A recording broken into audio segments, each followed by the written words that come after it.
They say the camera adds 10 pounds, but what they don't tell you is that it also steals your soul, one live stream at a time. My name is Rosalie, and I'm supposedly dying.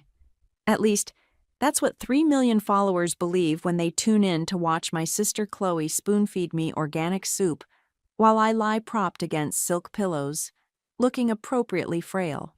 "There we go, sweetheart," Chloe coos, her voice dripping with practiced sweetness as she holds the spoon to my lips. The ring light casts a soft glow across my face, carefully positioned to highlight the dark circles under my eyes, the ones I create with makeup every morning. Just a little more for me, okay? I part my lips obediently, letting the lukewarm broth slide down my throat while hundreds of heart emojis flood the chat. So brave. Praying for you, Angel. Chloe, you're such a good sister. If only they knew. She's having a rough day today, Chloe continues, dabbing at my mouth with a cloth. Her fingers press just a little too hard against my jaw. A warning. But she wanted to say hi to everyone. Didn't you, Rosie? I nod weakly, mustering what I call my grateful dying girl smile. It's taken years to perfect. Hi, everyone, I whisper, my voice barely audible. Thank you for all your love. The donations start pouring in immediately. $5 here, 20 there. Someone drops 100 with a message about their own sick daughter. My stomach churns, but not from illness. We're so close to our goal for the new treatment, Chloe gushes, her eyes lighting up as she watches the numbers climb on her phone screen. Every dollar brings us closer to giving Rosie the chance she deserves. What treatment? The one that doesn't exist for the disease I don't have? Mom, Margaret, chooses that moment to glide into frame, her perfectly styled blonde hair catching the light. She's wearing her worried mother expression, the one she practices in the bathroom mirror when she thinks no one's watching. "How's our brave girl doing?" she asks, placing a manicured hand on my forehead. Her touch is cold, clinical. Nothing like the tender gesture it appears to be on camera. Tired, I manage, which isn't a lie. I'm exhausted down to my bones, but not from any terminal illness. "Of course you are, sweetheart." Margaret's voice breaks just slightly. Another practiced move. "You've been fighting so hard." The comments explode with sympathy. "Margaret, you're such a strong mom. This family is incredible. How do they stay so positive?" Easy. When you're making 6 figures a month off your daughter's fake death sentence, positivity comes naturally. "We should let her rest," Chloe says finally, "and I know the performance is almost over. Thank you all for being here with us. Your support means everything." She ends the stream with a kiss to my forehead that feels like ice. The moment the red light goes off, the masks drop.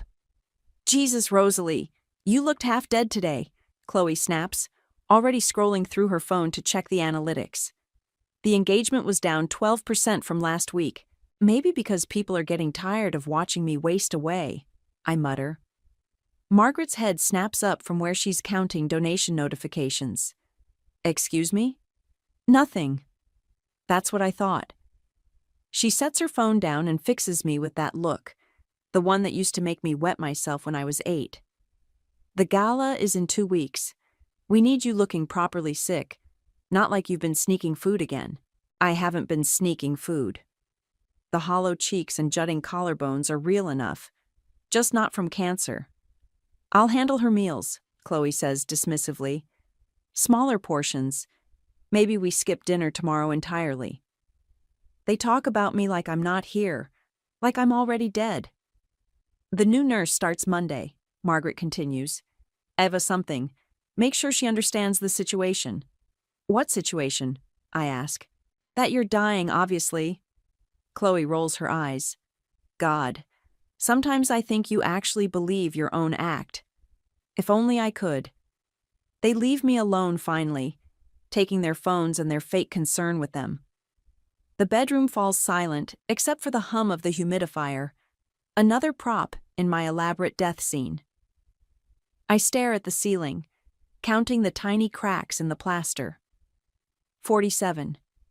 I've memorized everyone during the countless hours I spend trapped in this bed, this room, this lie. The window calls to me like it always does. Beyond the gauzy curtains, I can see a slice of the real world. Cars passing, people walking their dogs, living their actual lives. Sometimes I press my face against the glass and pretend I'm out there with them. But I'm not. I'm here, slowly suffocating on other people's pity while my family gets rich off my supposed suffering. Monday can't come fast enough.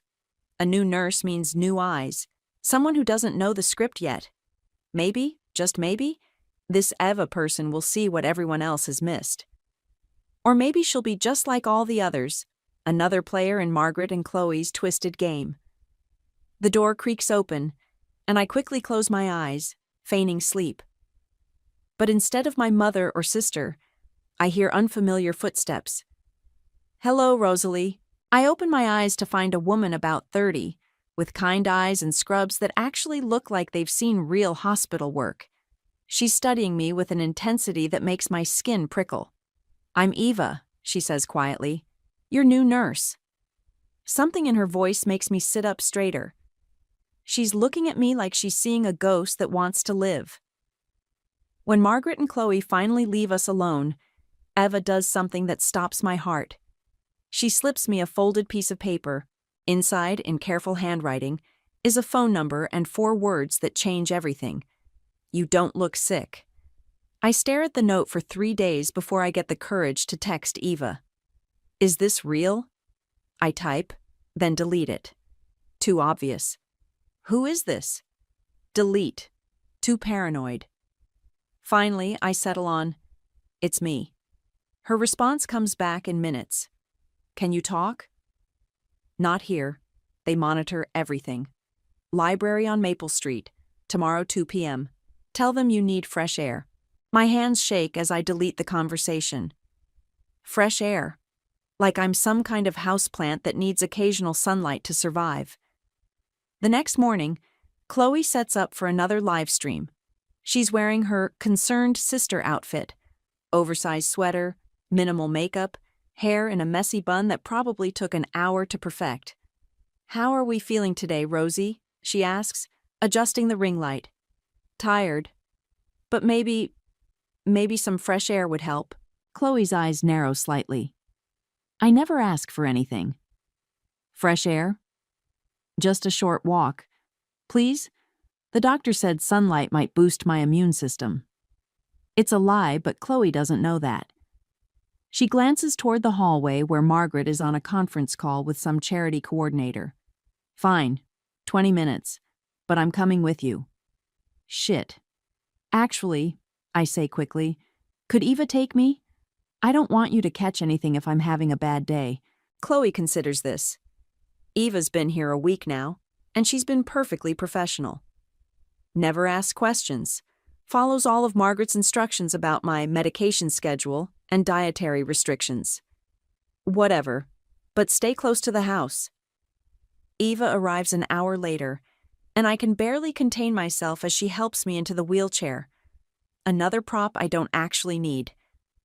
The moment we're outside, I start to stand up. Not yet, Eva murmurs. Wait until we're around the corner. She pushes me down the street like any dutiful nurse would, making small talk about the weather. But once we're out of sight of the house, she stops. Okay, let's walk. I climb out of the wheelchair on shaking legs. Not from illness, from fear and adrenaline, and something that might be hope. How long have you known? I ask as we head toward the library. About 5 minutes after I met you. Ava's voice is matter of fact. Your vitals are normal. Your color is good except for obvious malnutrition. Your reflexes are perfect, and you have 0 symptoms of any terminal illness I've ever seen. But the other nurses were probably paid to look the other way, or threatened. Your mother is very persuasive. We reach the library, and Eva finds us a quiet corner behind the biography section. She pulls out her phone and shows me a contact. Dr. Zachariah Rogers. He runs a free clinic downtown. Completely confidential. He can examine you properly and give you documentation of your real health status. Why are you helping me? Eva's expression hardens. Because I've seen what happens to kids in situations like yours. And because what your family is doing isn't just abuse, it's fraud. They're stealing money from people who think they're helping a dying child. The word abuse hits me like a slap. I've never called it that, even in my own head. I can't just leave. They watch everything I do. You don't have to leave permanently, just long enough to get proof. That evening, Chloe films another emotional video. She's gotten really good at crying on command. Rosie had a setback today, she tells the camera, dabbing at her eyes with a tissue. The fresh air was too much for her system. She's been sleeping for hours. I'm not sleeping. I'm lying here listening to her perform my death for strangers. The doctors say we need to be prepared for anything, she continues. That's why the gala next month is so important. It might be our last chance to raise funds for experimental treatments. The comments flood in. Praying for Rosie. Stay strong. Chloe. How much do you need for the treatment? $50,000, apparently? For a treatment that doesn't exist. After she ends the stream, Chloe comes to my room. She's dropped the sweet sister act completely. You seemed different today, she says, studying my face. More alert. I felt a little better. Well, don't get used to it. Margaret wants you looking worse for the gala. More sympathy equals more donations. She leaves, and I wait until I hear her bedroom door close before I text Eva. How do I get to the clinic without them knowing? Early morning, 6 a.m. Tell them you couldn't sleep and went for a walk. I'll meet you at the corner. What if they catch me? Then we'll deal with it. But Rosalie, this might be your only chance. I delete the messages and stare at the ceiling. 47 cracks, same as always. But tomorrow, maybe I'll be counting something else. The next morning, I hear Margaret in the bathroom practicing her speech for the gala. Her voice carries through the thin walls. Ladies and gentlemen, we gather tonight not just to raise funds, but to celebrate the incredible spirit of my daughter Rosalie, who continues to fight against impossible odds. She pauses, then tries again with more emotion. My daughter Rosalie, whose courage in the face of terminal illness has inspired millions. Each word is perfectly rehearsed, calculated. She's been planning this performance for months, maybe years. I slip out of bed and grab the small amount of cash I've been hiding. $23 from birthday cards and loose change. It's not much, but it's all I have. Time to find out what freedom costs. I slip out of the house at 5:47 a.m., my heart hammering so hard I'm sure the neighbors can hear it. The morning air hits my face like a slap of reality. When was the last time I was outside alone? I can't even remember. Every step away from the house feels like I'm walking on broken glass, waiting for Margaret's voice to shatter the silence behind me. Eva's car idles at the corner, exhaust visible in the cold air. She leans over and opens the passenger door. Get in, quick. I practically dive into the seat. What if they wake up? What if they check my room? Then we deal with it. Eva pulls away from the curb, checking her mirrors. But your sister doesn't usually get up before 9, and your mother's on a conference call with some producer in California. I heard her scheduling it for 6:30. How do you know all this? I pay attention. It's what keeps kids like you alive. The clinic is in a part of town I've never seen. Older buildings, faded signs, people heading to early shifts. Real life happening all around us while I've been trapped in my gilded cage. Dr. Rogers is expecting us, Ava says as we park. He's seen cases like yours before. Cases like mine? Medical abuse. Munchausen by proxy. Whatever you want to call it when parents make their kids sick for attention and money. The clinic smells like disinfectant and coffee.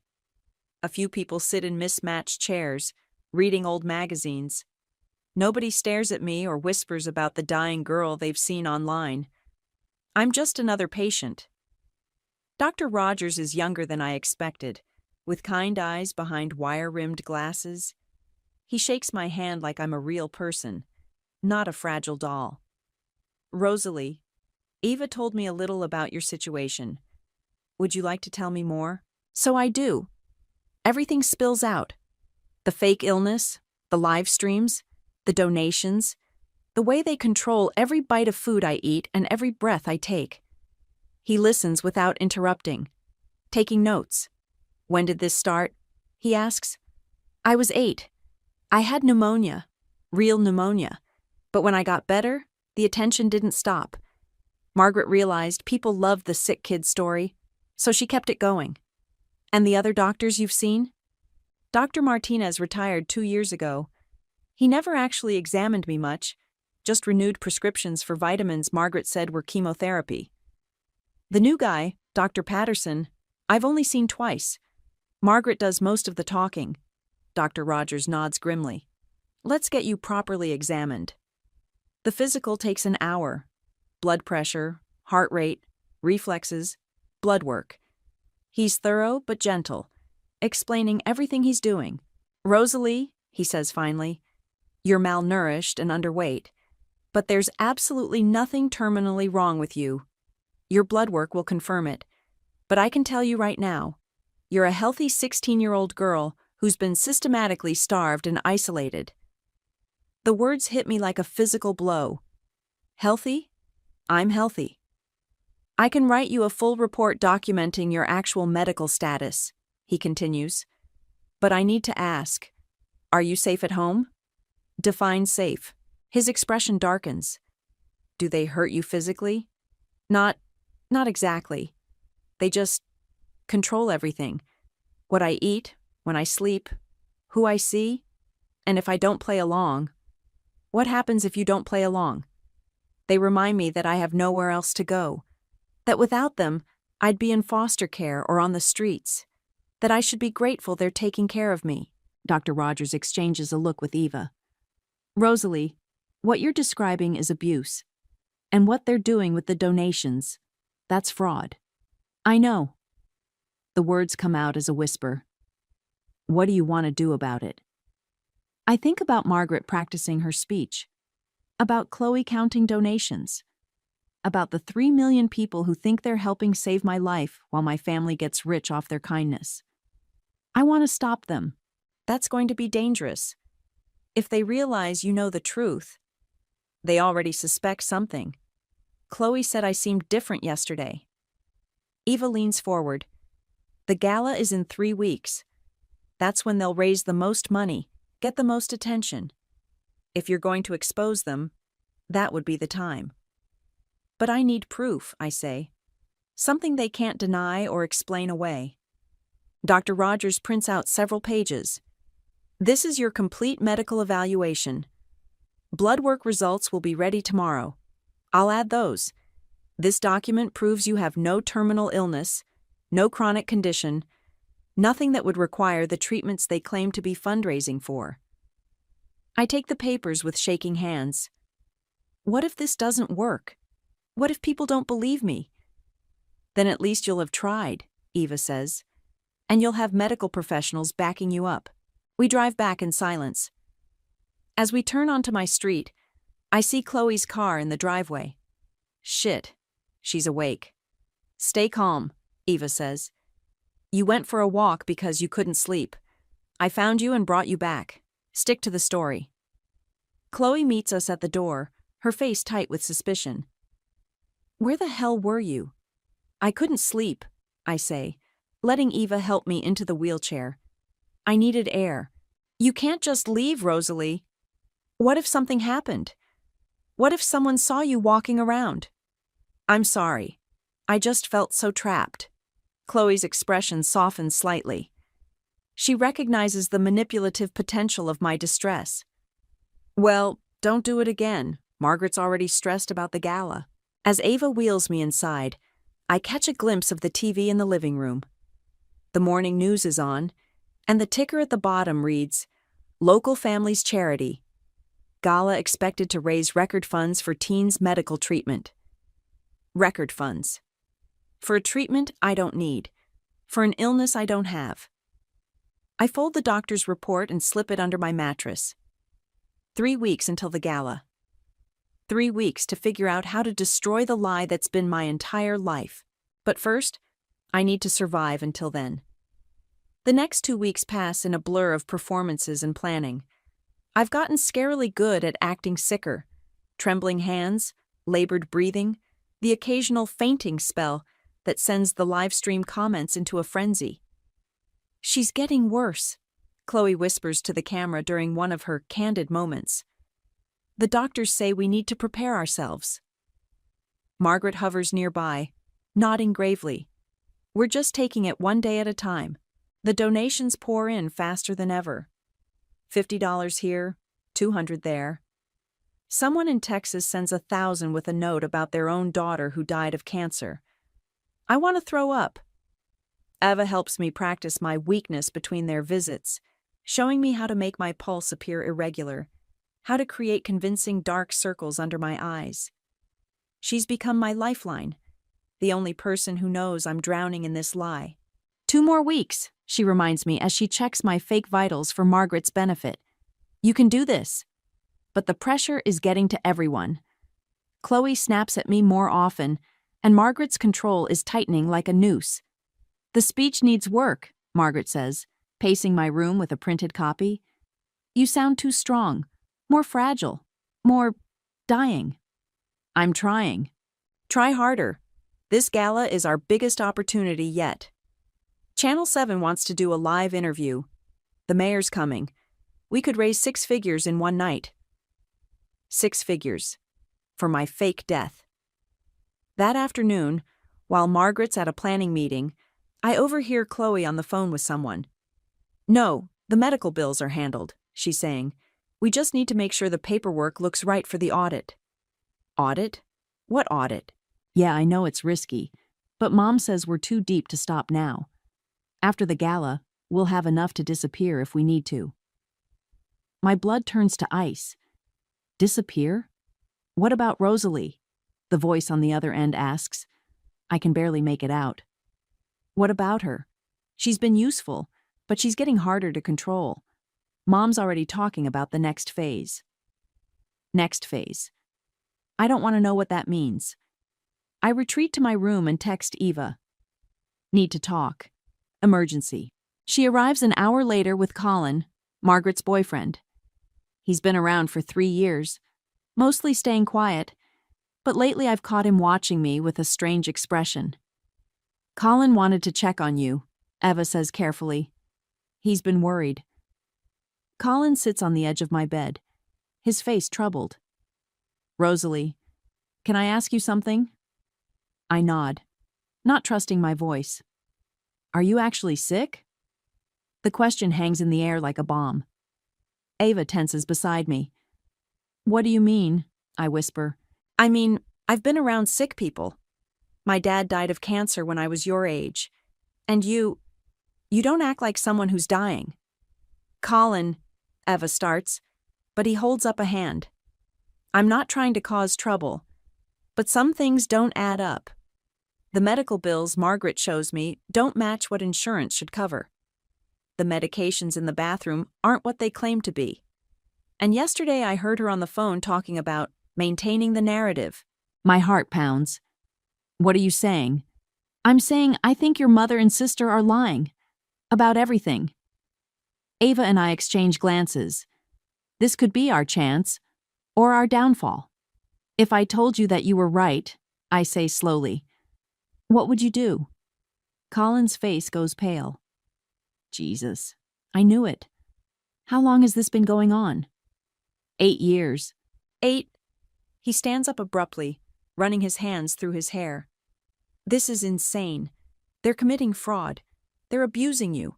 We need to call the police. No, I say quickly. Not yet. I have a plan. What plan? I look at Eva, who nods encouragingly. The gala. I'm going to expose them in front of everyone. That's too dangerous, Colin says. What if they hurt you? They're already hurting me. Every day. But if I do this right, If I have enough proof, they won't be able to hurt anyone else. Eva pulls out her phone and shows Colin the photos she's been taking. The fake medications, the forged medical documents, screenshots of Margaret's planning emails that she's been forwarding to herself. We've been building a case, she explains. But we need the exposure to be public and undeniable. Colin stares at the evidence, his face growing darker. Margaret's been lying to me this whole time, making me complicit in this. You didn't know, I tell him. I should have known. I should have asked more questions. He looks at me with something like horror. They've been torturing you for years, and I just went along with it. You can help us now, Eva says. We need someone on the inside, someone who can get us information about the Gala setup, the security, the timing. What do you need? Access to Margaret's computer, her planning documents, and we need to know if they're planning to run after the Gala. Colin nods grimly. I heard Margaret on the phone yesterday talking about exit strategies. I thought she meant if you died.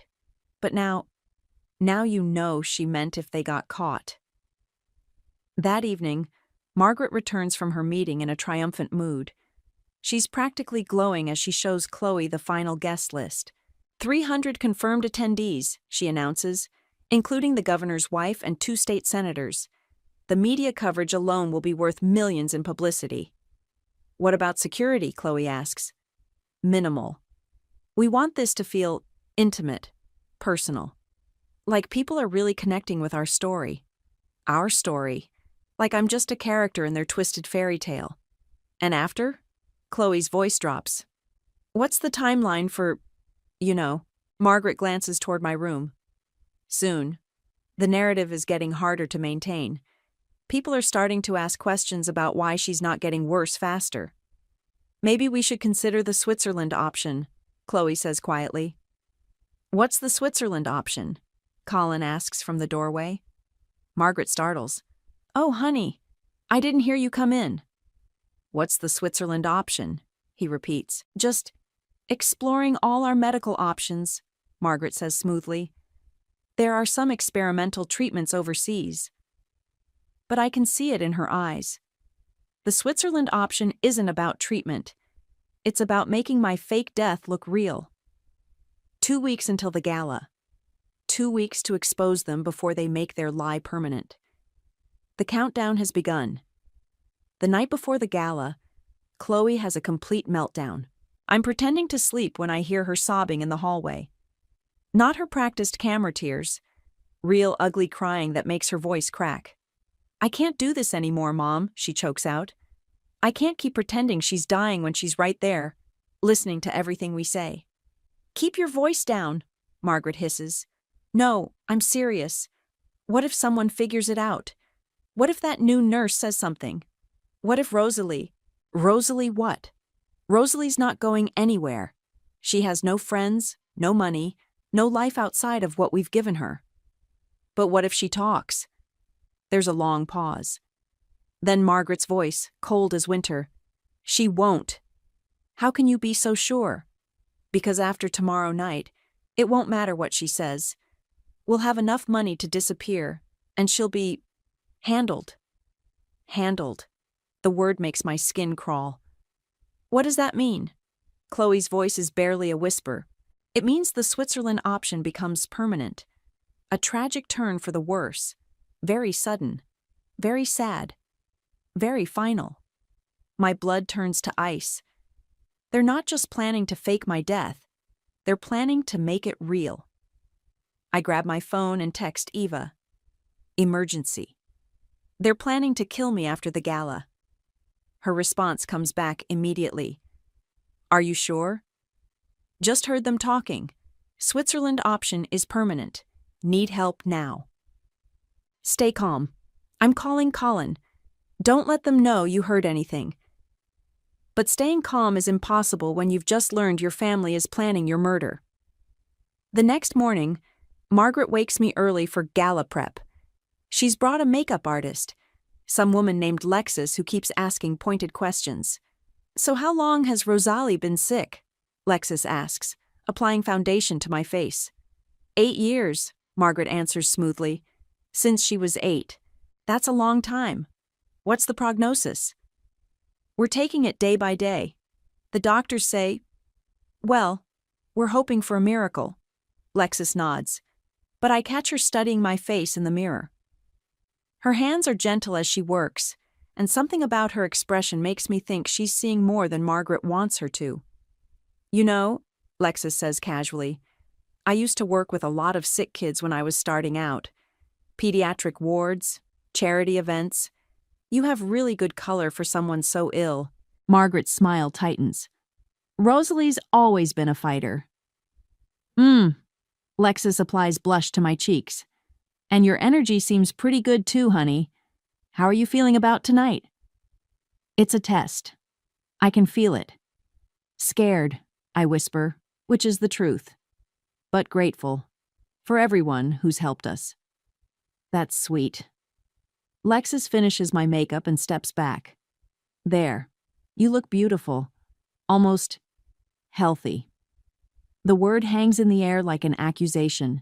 After Lexis leaves, Margaret grabs my arm hard enough to bruise. What did you tell her? Nothing. I said exactly what you wanted me to say.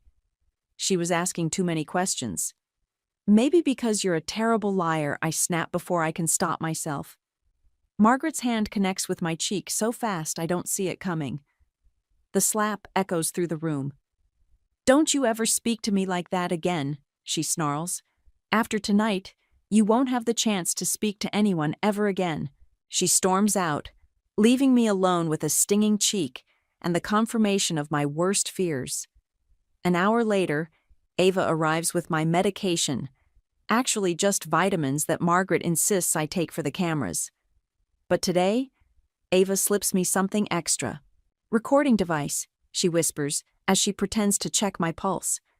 Colin got us access to Margaret's computer.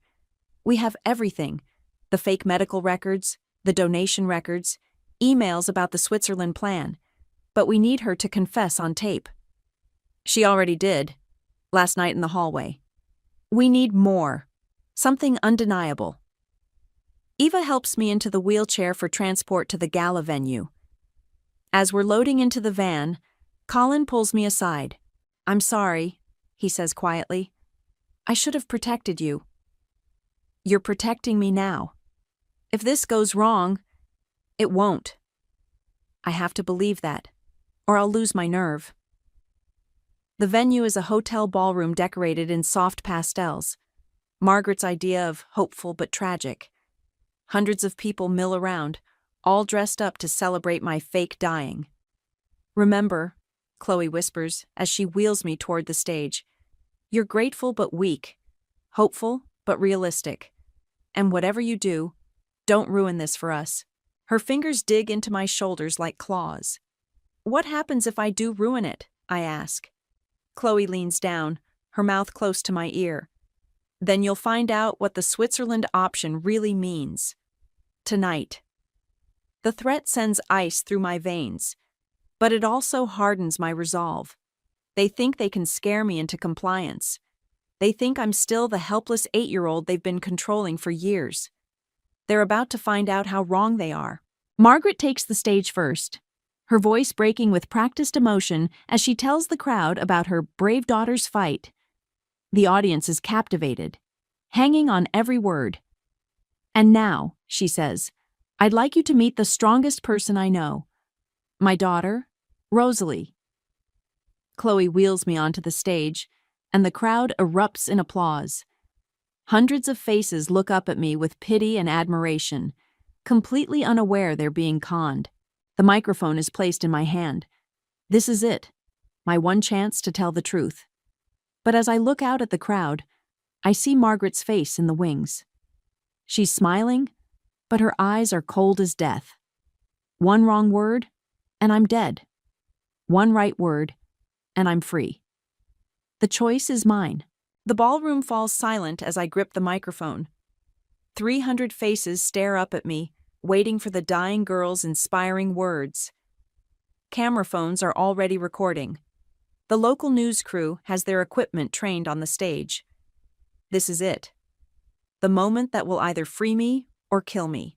Thank you all for being here tonight, I begin, my voice barely above a whisper. The crowd leans forward, straining to hear. For 8 years, you've supported my family through the hardest time of our lives. Margaret nods approvingly from the wings. Chloe squeezes my shoulder. Encouragement or warning, I can't tell. When I was 8 years old, I got very sick, I continue. Pneumonia. I almost died. The crowd murmurs sympathetically. Someone in the front row wipes their eyes. But I didn't die. I got better. Completely better. Margaret's smile falters slightly. Chloe's grip tightens. The problem is, my family didn't want me to get better. They liked the attention. They liked the money. They liked being the tragic family with the dying daughter. A ripple of confusion passes through the audience. Margaret starts moving toward the stage, but Colin steps into her path. So they kept me sick. Not with medicine, with lies, with isolation, with starvation disguised as treatment. Rosalie, Chloe hisses behind me. What are you doing? I turn to face her, still holding the microphone. I'm telling the truth, Chloe. Something you've forgotten how to do. The crowd is buzzing now, people turning to each other in confusion. The news cameras are still rolling. For 8 years I've been a prisoner in my own home, I say, my voice growing stronger. Forced to pretend I'm dying so my mother and sister can get rich off your sympathy. She's having a breakdown, Margaret calls out, finally reaching the stage. The stress of her condition. What condition? I stand up from the wheelchair, and the crowd gasps. You mean the condition where I'm perfectly healthy? Margaret lunges for the microphone, but I step back, still talking. Every dollar you've donated, every prayer you've said, every tear you've shed, it's all been for a lie. I'm not dying. I never was. Security, Margaret shouts, but the security guards seem frozen, unsure what to do. Chloe grabs my arm. Sit down, Rosalie. You're making a mistake. The only mistake I made was staying quiet for so long. I pull away from her. Do you want to know what the Switzerland option is? It's not a treatment. It's murder. They were planning to kill me after tonight so I couldn't expose them. The crowd erupts. People are shouting, some demanding answers, others calling for police. The news reporter is speaking rapidly into her microphone. Margaret's mask finally slips completely. You ungrateful little bitch, she snarls, her voice carrying over the chaos. After everything we've done for you, everything you've done to me, I correct. And I have proof. I reach into my pocket and pull out Dr. Rogers' medical report, unfolding it with shaking hands. This is from Dr. Zachariah Rogers at the downtown clinic. It proves I have no terminal illness, no chronic condition, nothing that would require the treatments you've been fundraising for. I hand the report to the news reporter, who scans it quickly before looking up at the cameras. This appears to be a legitimate medical evaluation stating that the patient shows no signs of terminal illness, she announces.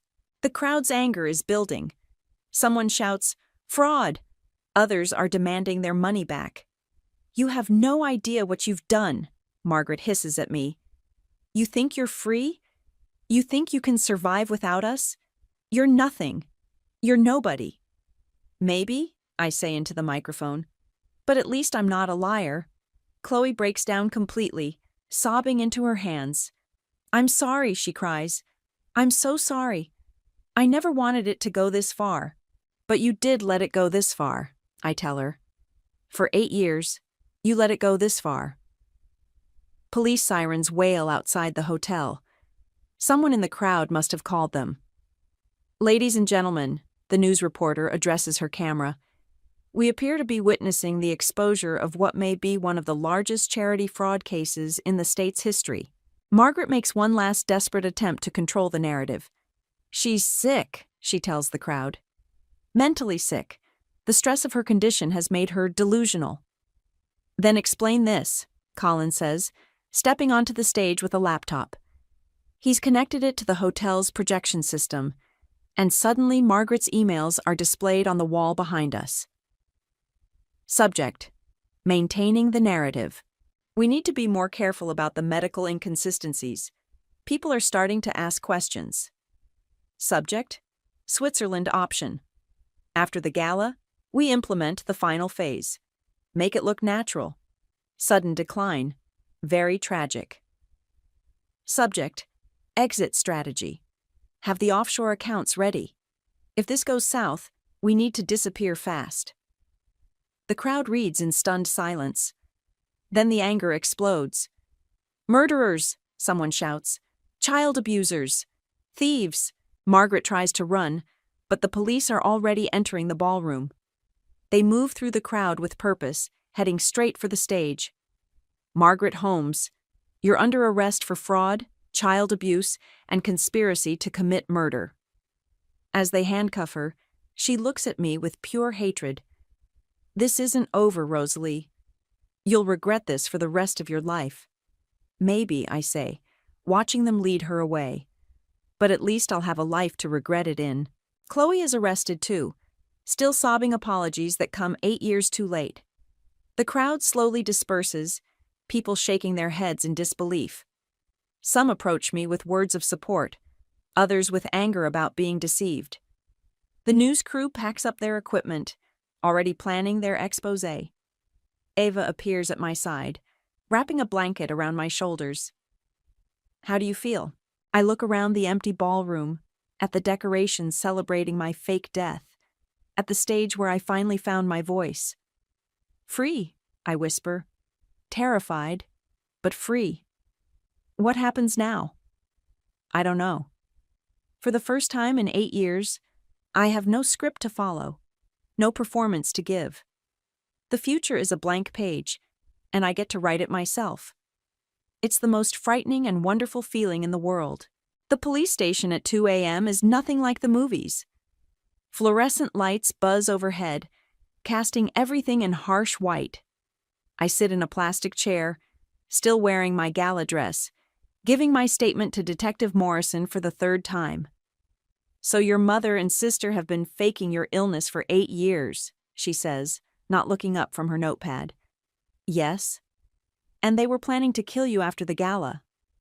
Yes. Do you have anywhere safe to stay tonight?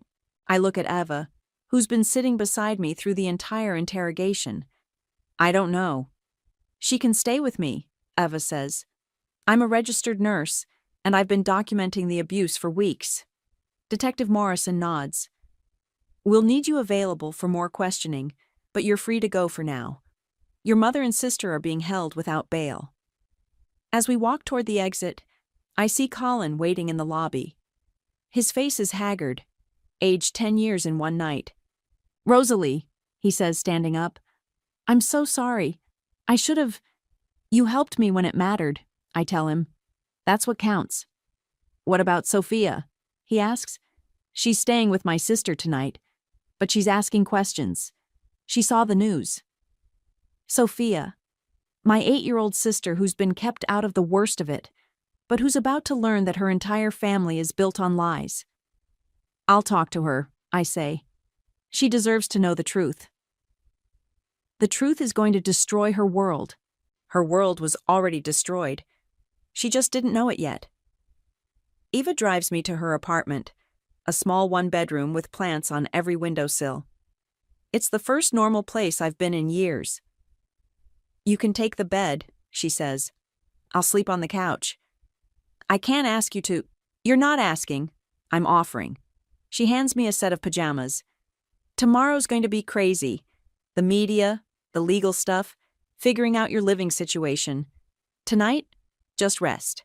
But rest is impossible. I lie in Eva's bed, staring at the ceiling, replaying the moment I stood up from that wheelchair. The look on Margaret's face, the sound of the crowd gasping, the feeling of finally telling the truth. My phone buzzes with notifications. Hundreds of them. The story has gone viral. Charity fraud exposed. Teen reveals 8-year deception. I'm not dying. Daughter exposes family's $1 million lie. Breaking mother and sister. Arrested in fake illness scam. The comments are a mix of support and outrage. This girl is so brave for speaking out. I donated $500 to this family. I want my money back. How did no one catch this sooner? The real victims are the people who gave money thinking they were helping a dying child. That last one hits hard. They're right. I'm not the only victim here. Thousands of people opened their hearts and wallets because they believed in a lie. The next morning, Eva's phone rings at 6 a.m. It's Dr. Rogers. Turn on Channel 7, he says. Now. The morning news is leading with our story. They're showing footage from the gala, interviews with shocked donors, and a statement from the district attorney promising a full investigation. The Holmes family allegedly defrauded donors out of an estimated $1.2 million over 8 years, the anchor reports. The daughter, Rosalie, is now in protective custody while authorities investigate claims of child abuse and attempted murder. Protective custody. That's what they're calling Eva's couch. We need to get you a lawyer, Eva says. A good one. I don't have money for a lawyer. You don't need money. Half the lawyers in the city are going to want to take this case pro bono. The publicity alone is worth millions. She's right. By noon, Eva's phone is ringing constantly. Lawyers, reporters, talk show producers, documentary filmmakers. Everyone wants a piece of the girl who exposed her family's lies. 60 Minutes wants an exclusive, Eva tells me after hanging up on the 7th call of the hour. I don't want to do interviews. You might not have a choice. The story's too big now. A knock at the door interrupts us. Eva checks the peephole and frowns. It's a little girl. Sophia. She's standing in the hallway with Colin, clutching a stuffed rabbit and looking lost. I want to see Rosalie, she says when Eva opens the door. Colin looks exhausted. She won't stop asking questions. She saw you on TV. Sophia pushes past Eva and runs to me. Rosalie, are you really not sick? I kneel down to her level. No, sweetheart, I'm not sick. But Mommy said, Mommy lied. About a lot of things. Sophia's face crumples. Why would she lie? How do you explain greed and manipulation to an 8-year-old? How do you tell a child that her mother is a monster? Sometimes grown-ups make very bad choices, I say carefully, and sometimes those choices hurt people. Did she hurt you? Yes. Are you going to be okay? I look at this little girl, my sister, the only innocent one in our twisted family, and realize I have to be okay. For her, if not for myself. Yes, I tell her. I'm going to be okay. And so are you. Can I stay with you? I don't know yet. But I promise I'll take care of you, no matter what happens. Colin clears his throat. The social worker wants to meet with you both tomorrow to discuss custody arrangements. Custody. Another word I never thought I'd have to worry about. What happens to Margaret and Chloe? I ask. They're looking at serious jail time. Fraud, child abuse, conspiracy. Margaret's lawyer is trying to make a deal, but the DA isn't interested. Good. Let them rot. But even as I think it, I feel a strange emptiness. These people destroyed my childhood, stole my life, planned my death. And now they're gone. Just like that. I should feel triumphant. Instead, I feel hollow. Rosalie? Sophia tugs on my sleeve. Are you sad? A little. Because of Mommy and Chloe? Because of everything. She hugs me tight, and for the first time since this all started, I cry. Not the fake tears I've performed for cameras, but real ones. For the childhood I lost. For the family that never existed. For the little girl who just wanted to be loved. It's okay, Sophia whispers, patting my back like I used to pat hers when she had nightmares. It's okay to be sad. Out of the mouths of babes. The revenge I dreamed of for years is complete. Margaret and Chloe are facing justice. The truth is out, so why does victory taste so bitter? The courthouse steps are crowded with reporters when Margaret and Chloe are sentenced. I watch from Eva's car across the street, Sophia beside me clutching her stuffed rabbit. 15 years for Margaret, 8 for Chloe, Eva says, reading the news alert on her phone. Plus full restitution to the donors. What's restitution? Sophia asks. It means they have to pay back all the money they stole. All of it? Every penny. The reporters are interviewing the district attorney now. I can see his mouth moving, but can't hear the words through the car windows. I don't need to. I know what he's saying. Justice served. Case closed. The system works. But justice feels more complicated than that. Do you want to go see them? Eva asks gently. Before they're transferred to prison? I consider it. Part of me wants to face them one more time, to see if they'll finally apologize, finally admit what they did was wrong. But I already know they won't. Margaret will blame me for destroying the family.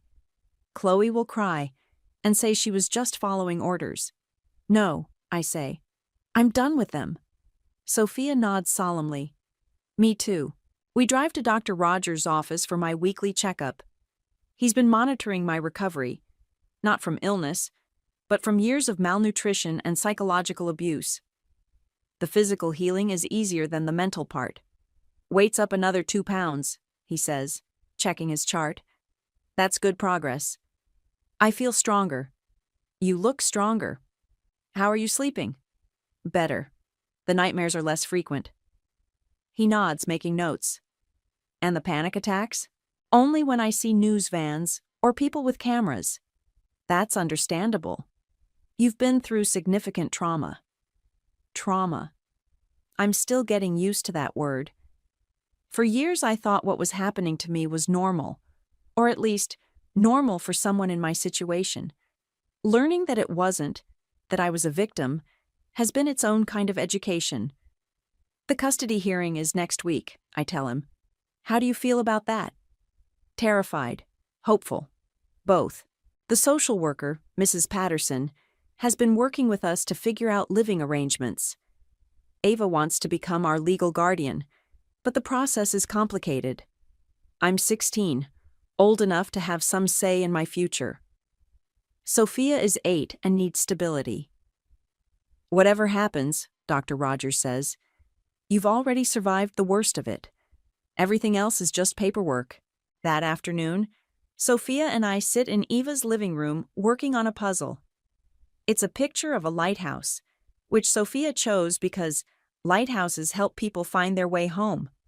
Rosalie, she says, fitting a piece into place. Are you famous now? I guess so. Kind of.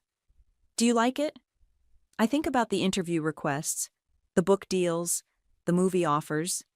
Everyone wants to tell my story, but they all want to tell it their way, as inspiration porn, as a cautionary tale, as entertainment. No, I say honestly, I don't like it. Then why do you do the interviews? Because if I don't tell my story, other people will tell it wrong. She nods like this makes perfect sense. Like how Mommy told it wrong. Exactly like that. My laptop chimes with a new comment on the blog I started. It's called Actually Not Dying, and it's where I tell the real story. Not the sanitized version the media wants, but the messy, complicated truth. The comment is from someone named Jennifer. Thank you for sharing this. My mother did something similar to me, but with mental illness instead of cancer. I thought I was crazy until I read your story. I'm getting help now. These are the messages that make it worthwhile. Not the book deals or the interview requests, but the people who recognize their own stories in mine. I want to write something too, Sophia says suddenly. What do you want to write about? About being the little sister. About how it felt to watch everyone be sad about you when you weren't really sick. That's a good story to tell. Will you help me? Of course. Eva comes home from work carrying takeout from the Thai place down the street. We eat dinner like a normal family, if there is such a thing as normal. We talk about Sophia's day at her new school, about Ava's patients, about the custody hearing next week. Whatever the judge decides, Eva says, we're going to be okay. All of us. Promise? Sophia asks. Promise. That night, I update my blog with a new post. Someone asked me today if I regret exposing my family, if I wish I'd stayed quiet and kept the peace. Here's the thing about keeping the peace. There was no peace to keep. There was only silence, and silence isn't the same thing as peace. Margaret got 15 years. Chloe got 8. I got my life back. Some people think that makes me lucky. Others think it makes me vindictive. The truth is, it just makes me free. Karma isn't about getting even. It's about getting out. It's about refusing to let other people's lies become your truth. I spent 8 years dying a fake death. Now I get to live a real life. That's not revenge. That's justice. And sometimes, if you're very lucky, they're the same thing. I close the laptop and look out Eva's window at the city lights. Somewhere out there, Margaret and Chloe are beginning their sentences. Somewhere else, Sophia is sleeping peacefully for the first time in months. And here, in this small apartment that smells like jasmine tea and feels like safety, I'm learning what it means to be alive. The story the world knows ends with my dramatic revelation at the gala. But the real story, the one that matters, starts the morning after, when I woke up and realized I had to figure out how to live. It turns out living is harder than dying, but it's also infinitely more interesting. Karma catches everyone in the end, but it doesn't leave anyone unscathed. Not even the one who pulled the trigger. The difference is, some scars are worth having.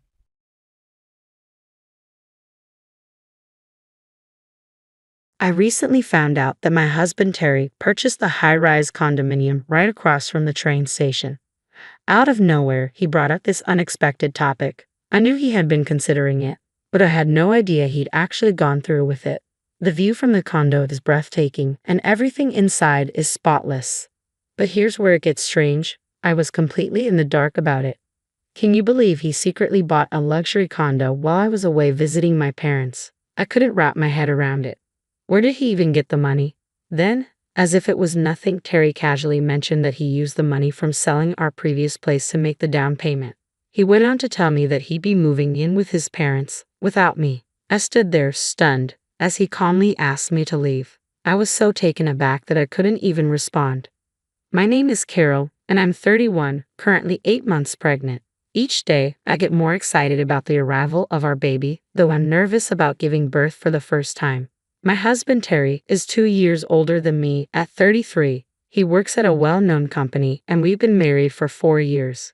After facing challenges with conception, I was overjoyed when we finally got pregnant. But now, the shock about the condo has left me unsure of what's happening. To calm my nerves, I've been spending more time at my in-laws' house. On one visit, Terry's sister-in-law, Madison, asked, "Carol, you're about to become a mom soon. How do you feel about it?" "To be honest, it doesn't feel quite real yet," I told her. Madison, who's married to Terry's older brother, is one of the reasons I enjoy visiting. While I don't interact much with my brother-in-law, Madison and I have grown close. She's a housewife like me and lives with my in-laws. 2 years ago, my mother-in-law's mobility started to decline, and Madison stepped in to care for her since she has experience as a caregiver. My mother-in-law mainly uses a cane to get around and does fine on her own most of the time, but Madison still helps out a lot. I've been so impressed by how easily she took on that responsibility without hesitation. Madison and her husband have a 4-year-old daughter, and watching her as a mother has eased some of my anxieties about pregnancy and childbirth. I often find myself looking to her for advice as my due date approaches. With just a month left until my baby is due, I decided to visit my parents to prepare for the birth. Despite the heaviness in my belly, I enjoyed shopping for baby clothes and daydreaming about our future. It was refreshing to spend time at my parents' house after so long. But then, 3 days past my due date, the contractions began. I tried reaching out to my husband, but he was completely unreachable. No calls, no texts, nothing. At first, I was worried that he might be caught up at work or in some sort of trouble. But as my labor pains grew stronger, I didn't have time to wonder where he was. The only thing on my mind was bringing our baby into the world. Eventually, I gave birth to a beautiful baby girl. The moment I held her in my arms, the indescribable joy I felt washed over me, making everything else seem distant. But the fact remained. My husband, who had promised to be by my side, missed the birth. Exhausted from the delivery, I didn't have the energy to confront him right away. Instead, I sent him a brief text announcing the arrival of our daughter and then drifted into a deep sleep. When I woke up, I heard someone calling my name. "Are you still asleep? Terry, is it morning already?" I mumbled, opening my eyes to find my husband and his parents standing there. Despite my clear request for privacy after the birth, here they were. "Why didn't you come yesterday?" I asked, my frustration evident. He shrugged off the question, avoiding a direct answer, and casually replied, "It couldn't be helped." His tone was light, as if his absence and the sudden appearance of his parents were trivial matters. I was left grappling with a whirlwind of emotions, from the pure joy of holding my newborn daughter to the bitter disappointment in my husband. When I needed him the most, he chose to go out for sushi with his parents. He justified it by saying it was a prior commitment, and afterward, he didn't come to the hospital because he'd had a few drinks and thought he'd be more of a nuisance than a help. The knowledge that he had been enjoying a meal while I was going through labor was disheartening. And now, here he was, oblivious to my hurt, asking casually, "So, where's our baby?" I told him our baby was in the nursery, a healthy baby girl. Upon hearing this, my mother-in-law grimaced and muttered, "A girl? What a useless wife," shocking me with her harsh words. My father-in-law joined in, shaking his head in disappointment, calling both Madison and me pathetic. I was stunned. Instead of receiving any gratitude for enduring childbirth, I was met with criticism. Even Terry wasn't pleased. "Damn it, I knew it was a girl, but I was hoping for a boy," he said, echoing his parents' obvious disappointment. Their frustration over not having a grandson was palpable, especially since Madison's first child had also been a girl. But to me, none of that mattered. Our daughter was precious no matter her gender. As I sat there, overwhelmed and hurt, Terry chose to side with his parents, deepening my dismay. I was seething inside, but the physical and emotional exhaustion from childbirth left me too drained to confront them. Thankfully, a nurse overheard our conversation and intervened, asking them to leave. At last, I had some much-needed peace. Since then, Terry hadn't visited us again at the hospital. When it came time for our discharge, I didn't even bother calling him. Instead, I asked my parents to pick us up and take us to their home. The thought of returning to a house filled with tension and disappointment was unbearable. As I sat at my parents' place, holding my baby, I couldn't help but reflect on the changes in Terry. He used to be so caring when we first got married. I suspected that his transformation had something to do with the significant mistake he made at work 2 years ago, a mistake that caused his company a major financial loss. Although his colleagues managed to soften the blow, sparing him direct consequences, his career took a serious hit. No matter how hard he worked afterward, he couldn't regain his previous standing. Since then, I noticed Terry becoming more detached and colder, both at work and at home. Adding insult to injury, one of his juniors at the company, who had once been less competent than him, was now his boss. This reversal of roles seemed to weigh heavily on him, fueling his irritability and distance. Even as I grew more dissatisfied with his behavior, I had hoped that the birth of our baby might inspire a change in him. But as the days passed and he didn't even try, my worry for our family's future deepened.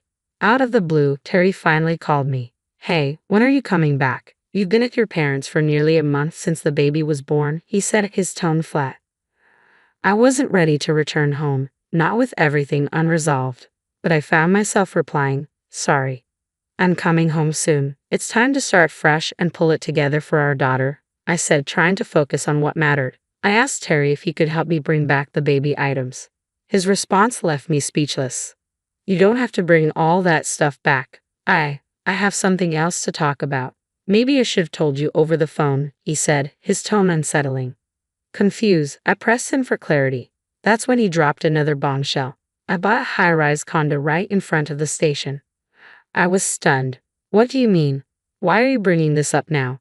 He rambled on about the condo's spectacular view and how clean and modern it was, but my mind was stuck on the fact that he had moved out of our apartment while I was away.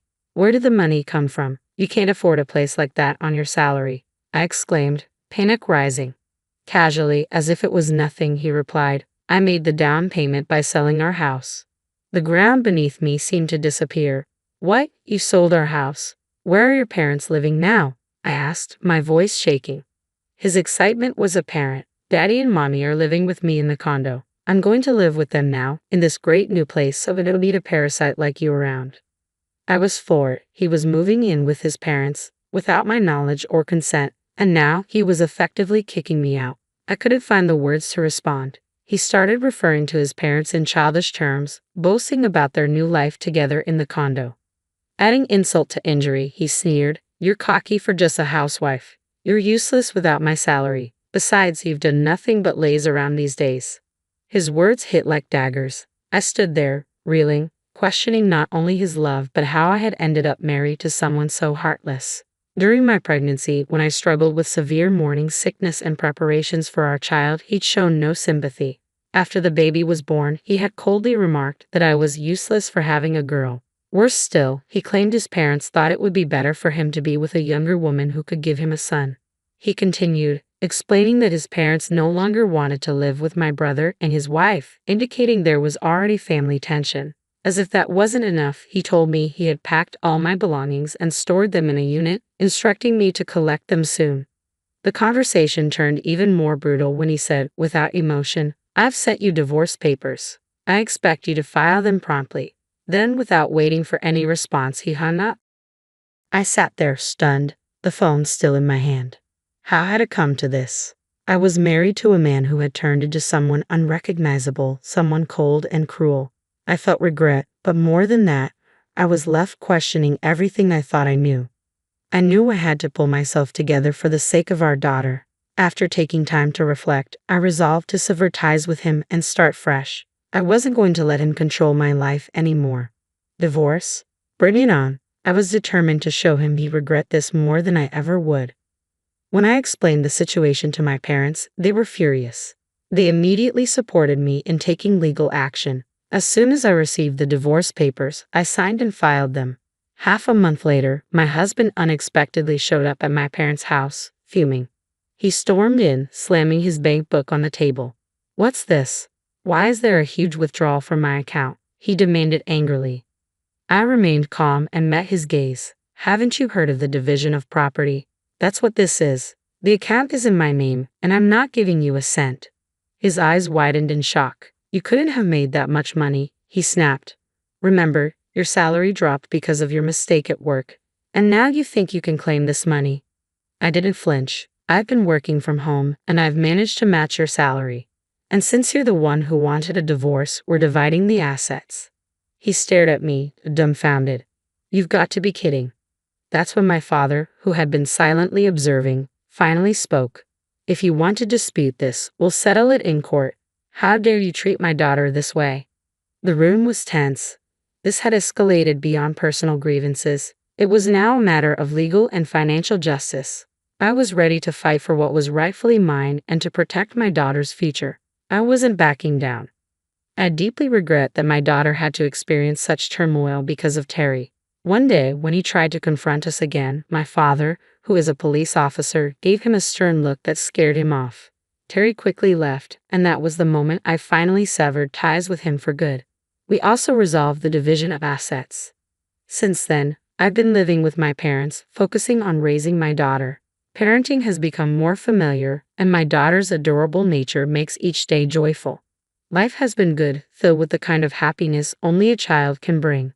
A few months into our new life, I started receiving persistent calls from an unknown number. At first, I ignored them, thinking they might be work-related, but the caller wouldn't give up. Eventually, I answered, and to my surprise, it was Terry. "Hello, Carol," he said hesitantly. "What do you want?" I asked, skipping the small talk. "I'm having trouble paying the mortgage for the condo, and I might get kicked out soon," he confessed.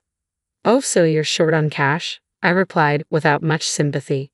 "Yes, I've used up all my savings. Dad injured his back and had to quit his job, and Mom's been spending recklessly, bragging to her friends about living in the condo," he explained, his voice filled with desperation.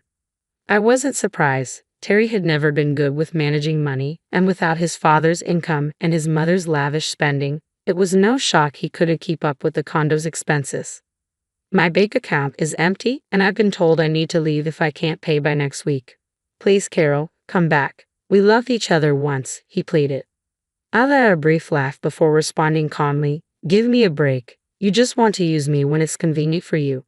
You think I'll come back, not for love, but for my salary and to do all the housework, right?" There was a pause. "Also, remember when you called me a parasite? Wouldn't it just be in the way now?" He tried to backtrack, but it was too late. I just chose the wrong words back then. I pressed on, asking, "What about Madison and your brother? Are they still living with your parents?" He sighed. "They moved out and are living on their own now. They had a big argument with our parents. My brother wanted Dad to be more sensible, but that only made things worse."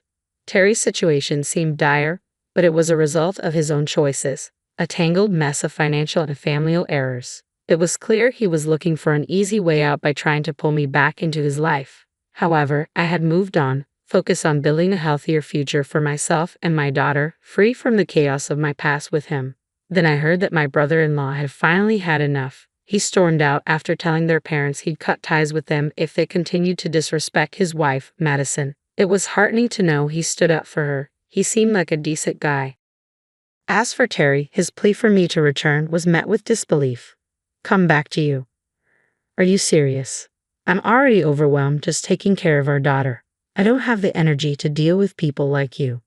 I couldn't help but comment on how odd it was for him to still call his parents daddy and mommy. It didn't seem appropriate for someone his age. He tried to backtrack, suggesting I bring our daughter over to live with them.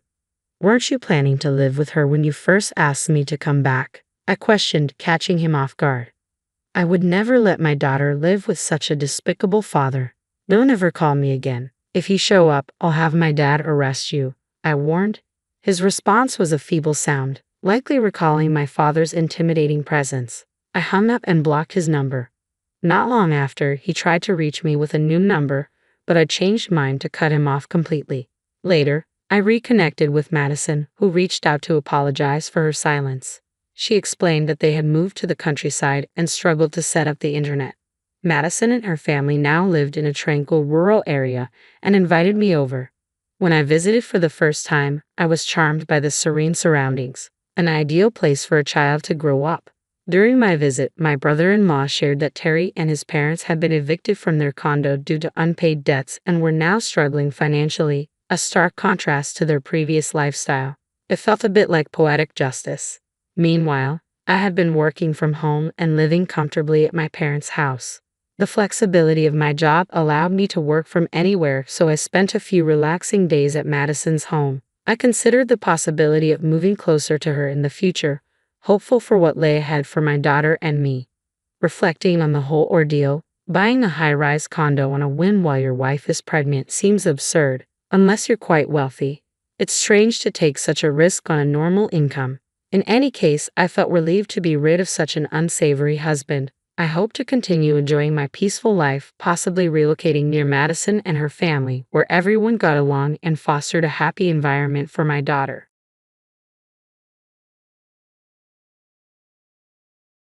After a tense confrontation with my mother-in-law, who harshly criticized my employment status and educational background, the situation escalated when she unexpectedly threw hot water at me. This shocking and unwarranted act could have caused serious harm, but thankfully, I escaped injury. I was stunned by her extreme behavior, especially since my husband, Eric, was the one without a job, not me. Her unreasonable actions had been building up my resentment to a breaking point. I resolved to leave, declaring firmly, "If this is how you feel, I have no choice but to go." My mother-in-law, surprisingly, seemed almost pleased by my decision, showing no remorse. Unable to tolerate the toxic environment any longer, I decided to return to my parents' home. Unbeknownst to her, I had been the primary financial supporter of her household, having earned approximately $41,000 a month from stock trading after leaving my previous job. Despite being pushed out, I was confident in my ability to support myself independently. Eric and I had met in college, both studying economics with aspirations of careers in finance. After landing jobs at different brokerage firms, Eric proposed, and I eagerly accepted, looking forward to our future together. However, our plans changed unexpectedly when Eric asked me to quit my job and move in with him and his mother to keep her company after his father's passing. Despite my initial reluctance, I agreed, hoping it would not be too burdensome. Yet after the recent events, I deeply regretted my decision and resolved never to assist my mother-in-law again, even as she faced financial difficulties. Eric had become his mother's sole companion after his father's death when he was in middle school. As an only child, he was deeply concerned for her well-being, which I understood and respected. Consequently, I agreed to move into Eric's family home 3 weeks later. Initially, my mother-in-law seemed pleased to have her son back, but her attitude changed drastically. Her cold, unwelcoming gaze made it clear she did not approve of me. Despite feeling unwelcome, I tried to stay positive, brushing off a faint muttering from her that I couldn't quite make out. Perhaps it was about me, perhaps not. I chose to ignore it. Living with her quickly proved more challenging than anticipated. One morning, I was jolted awake by her loud voice demanding breakfast at 5 a.m. Her reasoning. "Don't just lay around because you're not working," she scolded sharply. Though the early hour felt absurd, I didn't argue and began preparing the meal. As I endured her constant critiques about my speed and efficiency, breakfast, which took what felt like an eternity but was only 25 minutes, was finally ready. I apologized for the delay, only to be met with more complaints about the time it took me. Her next grievance was that the soup was too salty, though I honestly didn't think it was. According to her, my cooking was a deliberate attack on her health. "Are you saying there's something wrong with my taste? Are you trying to kill me with these salty meals?" she accused. Stunned by her harsh words, I questioned her motives, a mix of curiosity and concern bubbling up inside me. Finally, I asked, "Why are you so harsh on me? What's going on? What are you talking about?" "I don't think I'm being harsh," she retorted. "Are you trying to make me look like the bad guy?" "That's not what I meant." Her response only left me feeling more overwhelmed by her constant pressure, unable to argue back. "Finish eating and start cleaning. After that, there's laundry to do. There's no time to rest," she commanded. From that point on, every day became a relentless barrage of criticisms and tasks that wore me down both mentally and physically. As I cleaned, she would point out mist dust in the corners. While doing laundry, she complained about stubborn stains. After about a month of this routine, I felt myself nearing a breaking point and decided to talk to Eric about it. "It's about your mother," I began hesitantly. "She's been very critical every day, and it's becoming difficult for me. Could you please ask her to ease up?" Eric's response was shockingly non-existent, which initially irritated me. But then I noticed he looked unusually pale, as if burdened by something significant. "What's wrong? Did something happen?" I asked. After a pause, Eric hesitantly revealed, "Actually, I've been fired from the company." I was stunned, unable to process his words immediately. "Is this some kind of joke?" "It isn't," Eric explained. "Due to an economic downturn, the company had to downsize, and I was laid off." "So you'll be unemployed from tomorrow?" I asked. "Well, I can work for one more month after receiving the notice of dismissal," he said. "But fortunately, I've been using my knowledge from my time at the securities company to trade stocks. Though it was challenging at first, I'm now earning about $41,000 a month. So we're not struggling financially." I comforted Eric and for a brief moment, set aside the ongoing harassment from my mother-in-law. From the following day, I continued to endure her harsh treatment while Eric was out of work. Feeling the need to be strong and supportive, I pushed through the challenging situation. A month later, Eric's official unemployment status took a toll on us both. At first, he made an effort to look for a job, but soon he began spending most of his time at home, offering excuses instead of making progress. "Shouldn't you start looking for a job more seriously?" I suggested, hoping to motivate him to find a new path forward. "I'm looking, but it's tough to find a good company that suits me," Eric replied, his voice lacking any real urgency or intent to find new work soon.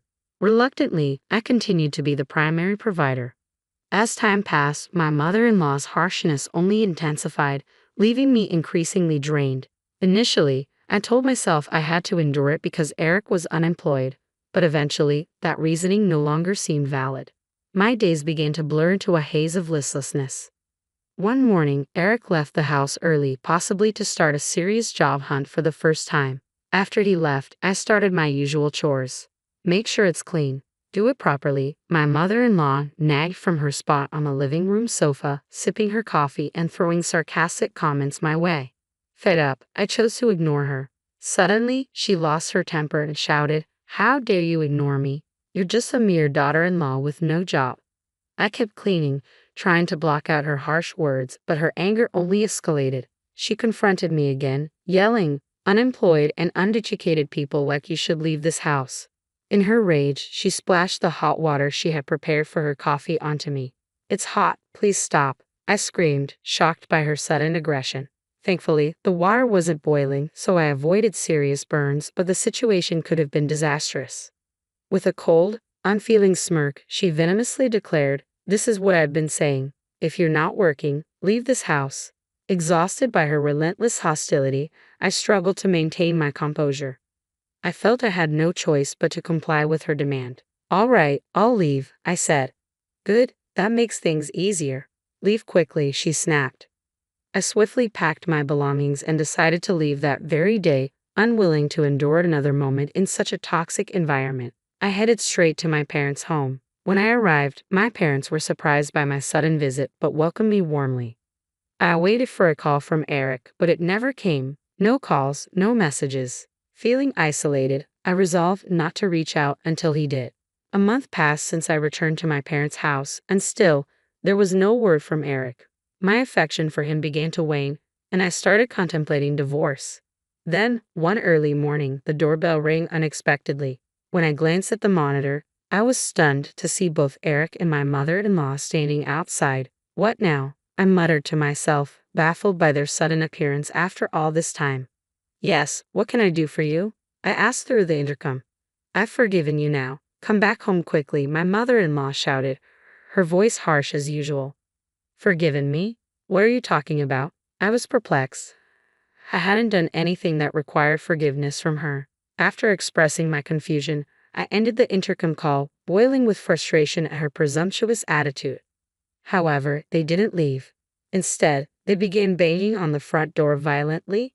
"Don't just hang up on me. Come on, let's go back," my mother-in-law yelled, her voice echoing with urgency and irritation. Concerned that their loud presence might disturb the neighborhood, I felt a surge of anxiety about their relentless insistence. Reluctantly, I opened the door and invited them inside. After settling them on the living room sofa, I asked about the reason for their sudden and unexpected visit. It was particularly baffling since it was my mother-in-law who had insisted I leave, and now she was asking me to return. The whole situation was bewildering. "You're the one who told me to leave. There's no way I can go back now," I asserted firmly, my frustration evident. My mother-in-law accused me of being childish and claimed she had forgiven me, insisting that I return and stay at her house. She even went so far as to say she'd allow an unemployed and uneducated person like me to stay there. "But I'm not the unemployed one, it's Eric," I retorted, hoping to clarify the situation. "If I go back, you'll just take advantage of me every day. I might not be working, but what about your son?" Eric seemed taken aback by this revelation, and my mother-in-law looked confused, indicating that Eric hadn't informed her about his job loss. Pressed further, Eric finally admitted to being laid off from the company. Apologies and explanations followed, with Eric trying to justify his silence by relying on my income for financial stability. My mother-in-law, shocked by the news, expressed her anger toward Eric for not finding a job yet. "Why did you keep quiet about this? What are we going to do now?" she scolded him. Eric assured her that my income would be sufficient for the time being, which only led my mother-in-law to label him as worthless for not actively seeking employment. Fed up with Eric's excuses and the entire ordeal, I couldn't believe they expected me to just return and act as if nothing had happened. When my mother-in-law suggested I come back, I flatly refused, given all the mistreatment I had endured. Their unexpected visit quickly spiraled into a heated argument, especially when the truth about my mother-in-law's shocking act of pouring boiling water on me came to light. Eric was horrified upon learning about the incident and confronted his mother. "Why did you do that?" he demanded. She confessed, attributing her actions to my perceived neglect. This revelation sparked a fierce exchange between Eric and his mother, forcing me to intervene. I suggested they take their dispute back to their own home, highlighting the discomfort their loud arguing caused in someone else's space. This seemed to shift their attitude. The once assertive and domineering pair now resorted to pleading, begging me to return and promising no further trouble. However, I saw right through their assurances. Eric's promise to find a job seemed insincere, and my mother-in-law's vow to refrain from causing trouble appeared equally unreliable. I voiced my doubts, making it clear that their promises felt empty and that they would likely take advantage of me again. Their silence in response only confirmed my suspicions. Leaving them in the living room, I retreated to my room to collect my thoughts. When I returned 10 minutes later, they were still seated in silence, heads bowed as if reflecting on the situation. Frustrated by their quietude, I broke the silence. "How long do you plan to stay silent? It doesn't matter to me anymore." Rather than waiting for a verbal response, I took decisive action. I handed Eric a document I had prepared in advance, a pre-filled divorce form with my signature.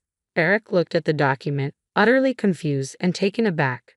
"It's a divorce form," I said bluntly. "I'm done with someone who won't find a job and didn't even contact me after I went back to my parents' house." "Don't do this. This is too sudden," he protested, his stubbornness further irritating me. It was clear he was oblivious to how his actions had been the root of our marital problems.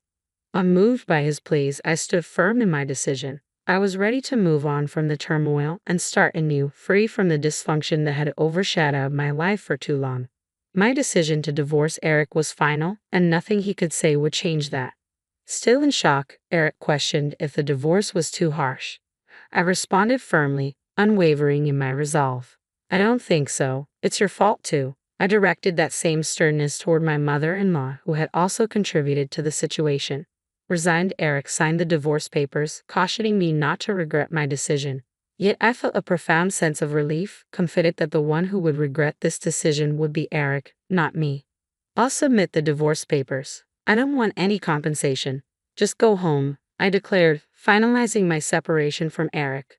Though it might have seemed harsh, distancing myself was necessary to escape the relentless harassment from my mother-in-law and the strain of Eric's unemployment. 3 weeks later, while enjoying the quiet day at my parents' house, I received an unexpected call from my former mother-in-law. She informed me that the electricity and gas had been cut off at her house and insinuated that I might be responsible. I explained that since the divorce, I had stopped covering Eric's and her living expenses. Desperate, she asked if I could pay just for that month. Given that we were no longer related and I no longer lived there, I found her request absurd and firmly declined. I suggested she ask Eric for assistance since he had promised to find a job. Unable to accept my refusal, she pleaded for help, playing the ex-wife card. I remained resolute, ending the call and blocking her number to avoid further entanglements. Finally, I had severed ties with both my ex-mother-in-law, who had persistently harassed me, and Eric, who had proven unreliable. Life at my parents' house gradually became peaceful, a stark contrast to the tumultuous times I had left behind. I began to enjoy a newfound sense of tranquility and freedom, relieved to have distanced myself from such a toxic environment. Several months after closing that turbulent chapter, I found myself on holiday, checking stock charts and enjoying the peace of my new routine. It was then that I received an unexpected message from Eric. He apologized for everything, acknowledged his past reliance on me, and mentioned his recent employment at a factory. Despite his apology, I felt no desire to re-engage with that part of my life. Eric also wrote about his mother's continued harsh behavior and expressed a wish for me to come back. Reading his message, I was convinced that reconciliation was off the table. I decided to block Eric's number, choosing to permanently close that door. 8 months post-divorce, life took a more positive turn when a friend introduced me to a new man. He was dependable, treated me with respect, and despite our age difference, we found a strong connection. While we weren't rushing toward marriage, I cherished the happy moments we shared. He brought a sense of joy and stability that I had long missed, allowing me to focus on the present and leave my troubled past behind. With him, I began to truly rebuild my life, appreciating each day as it came and looking forward to what the future might hold.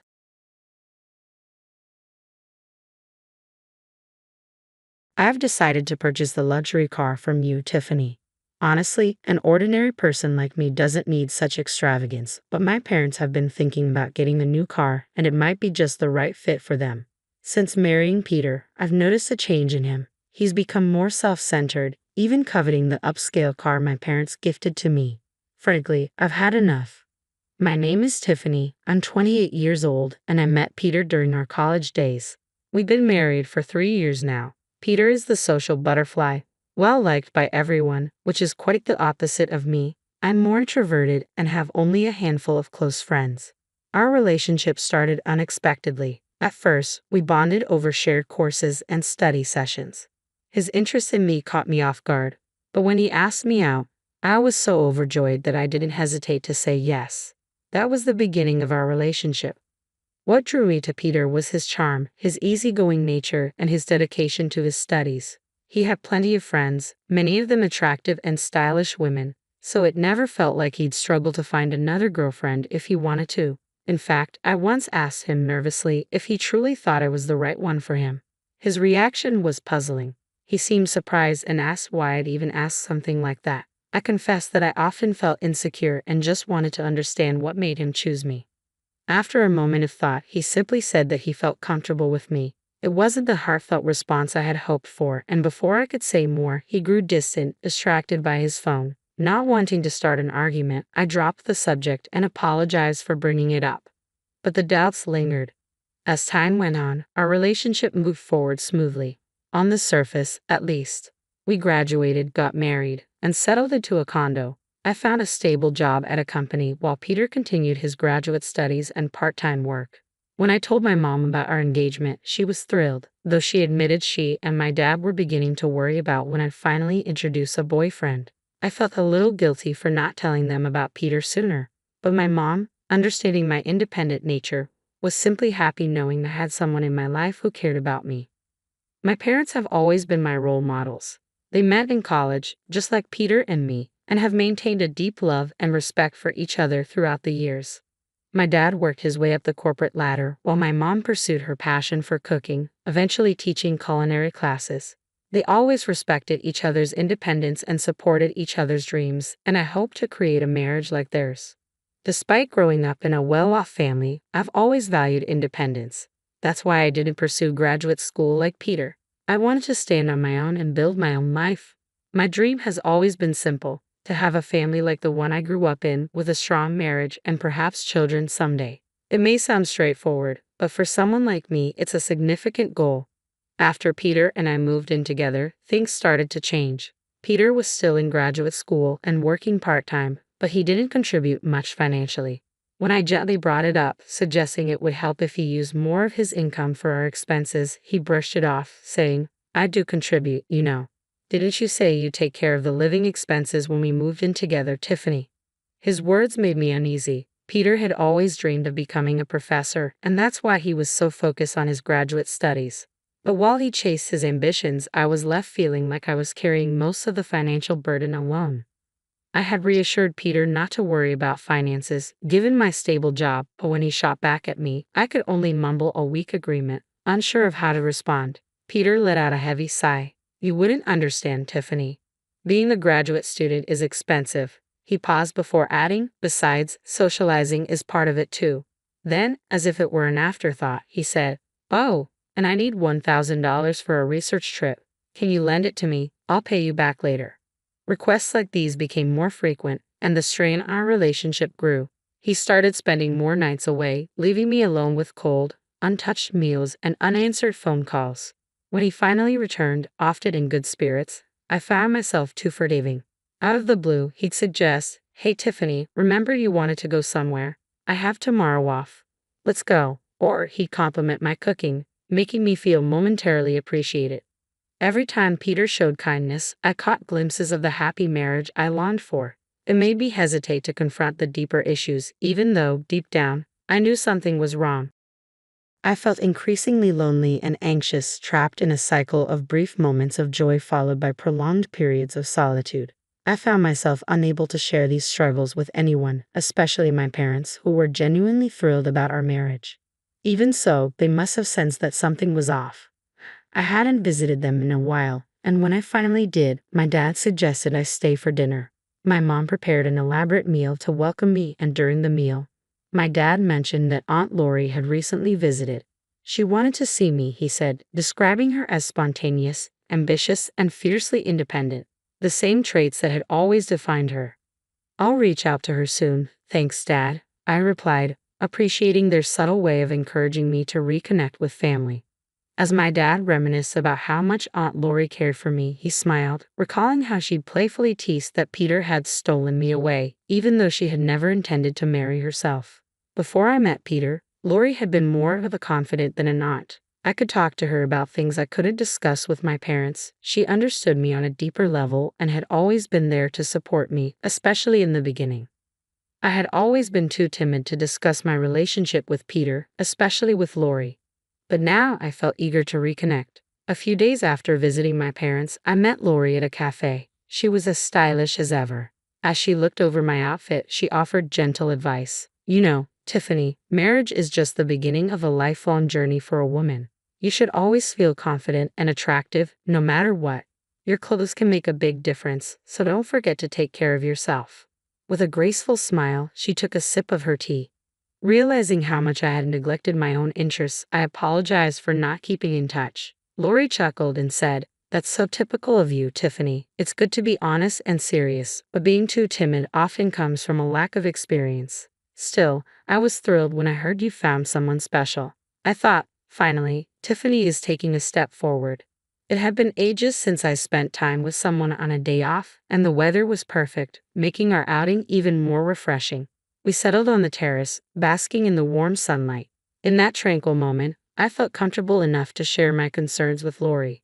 At first, I had believed that even someone as reserved as I could make a relationship work with Peter. But lately, doubts had been creeping in. Lori listened attentively, nodding empathetically without interrupting. When I finished, she asked softly, "I suppose you haven't mentioned any of this to your parents, have you, Tiffany?" "No," I admitted. "I even hesitated to tell you today. I didn't want to reveal my vulnerabilities to anyone. I thought I should be able to handle this on my own to prove that I can be truly independent. If Mom and Dad found out, they'd probably want me to move back home right away. I want to try and handle this by myself as much as I can." Lori respected my decision, not pushing the matter further. But she gently assured me, "If you ever need help, let me know first. If my dear Tiffany asks, I'll be there for you, no matter where I am." A month later, my mom called me casually. "When you have time, could you come over? It's nothing urgent." Since I had the next day off, I decided to visit my parents. As I pulled up to my parents' house, I noticed a new car parked in the driveway. Excitement bubbled up inside me. "Dad, is this car new? Did you just get it? Can I take it for a spin?" I joked, my enthusiasm evident as I admired the sleek vehicle. "Don't worry about that," Dad said, smiling warmly. "This car is for you, Tiffany. Use it however you like. It'll come in handy." Mom added softly, "We saw this car in a TV commercial and remembered you said you liked it. So, it's our gift to you. You've been having a tough time lately, and we wanted to cheer you up. If things get rough, just drive this and come home anytime." The SUV, from a renowned international brand, was a thoughtful gesture that filled me with a deep sense of support and freedom. Dad had even arranged a parking spot near my condo for the new SUV. Overwhelmed, I laughed in disbelief, struggling to comprehend the generosity of their gift. Later, as I drove downtown, I reached into my pocket, retrieved the car key, and pressed the button. The SUV's lights flashed brightly around me. It was then that I heard a familiar voice from behind. "What's with the new car?" Peter asked. I turned to see my husband, who hadn't been home for what felt like an eternity. His presence left me momentarily speechless. He looked at the car with a smug grin. "Ah, I see. A gift from your parents?" Every time I faced Peter, I struggled to find my voice, but I was tired of feeling diminished. "Peter, don't you care anymore? Do you even care about me?" I managed to ask, summoning my courage. Peter's response was a bombshell. "Are you just realizing this now? Did you think I loved you all this time? It's ridiculous how hopeful you are." His mocking laughter echoed in my ears. Something inside me snapped. "Then why did you marry me?" I retorted louder than usual. Peter's cold reply was shocking. "Wow, you're going to be that blunt about it. So marrying me was just a means to an end for you, huh? And now you want the car too. It's wasted on you." I couldn't believe the harshness of his words. Peter remained unfazed by the pain he caused. With chilling indifference, he added, "You know, we're getting a divorce. Without me, you'll never find another man. Think about it." With those cruel words, Peter left without a second glance, leaving me feeling both angry and heartbroken. My head pounded with a headache as I sat in the driver's seat, trying to calm myself. Eventually, I reached out to Aunt Lori for advice after a few days of reflecting on the situation.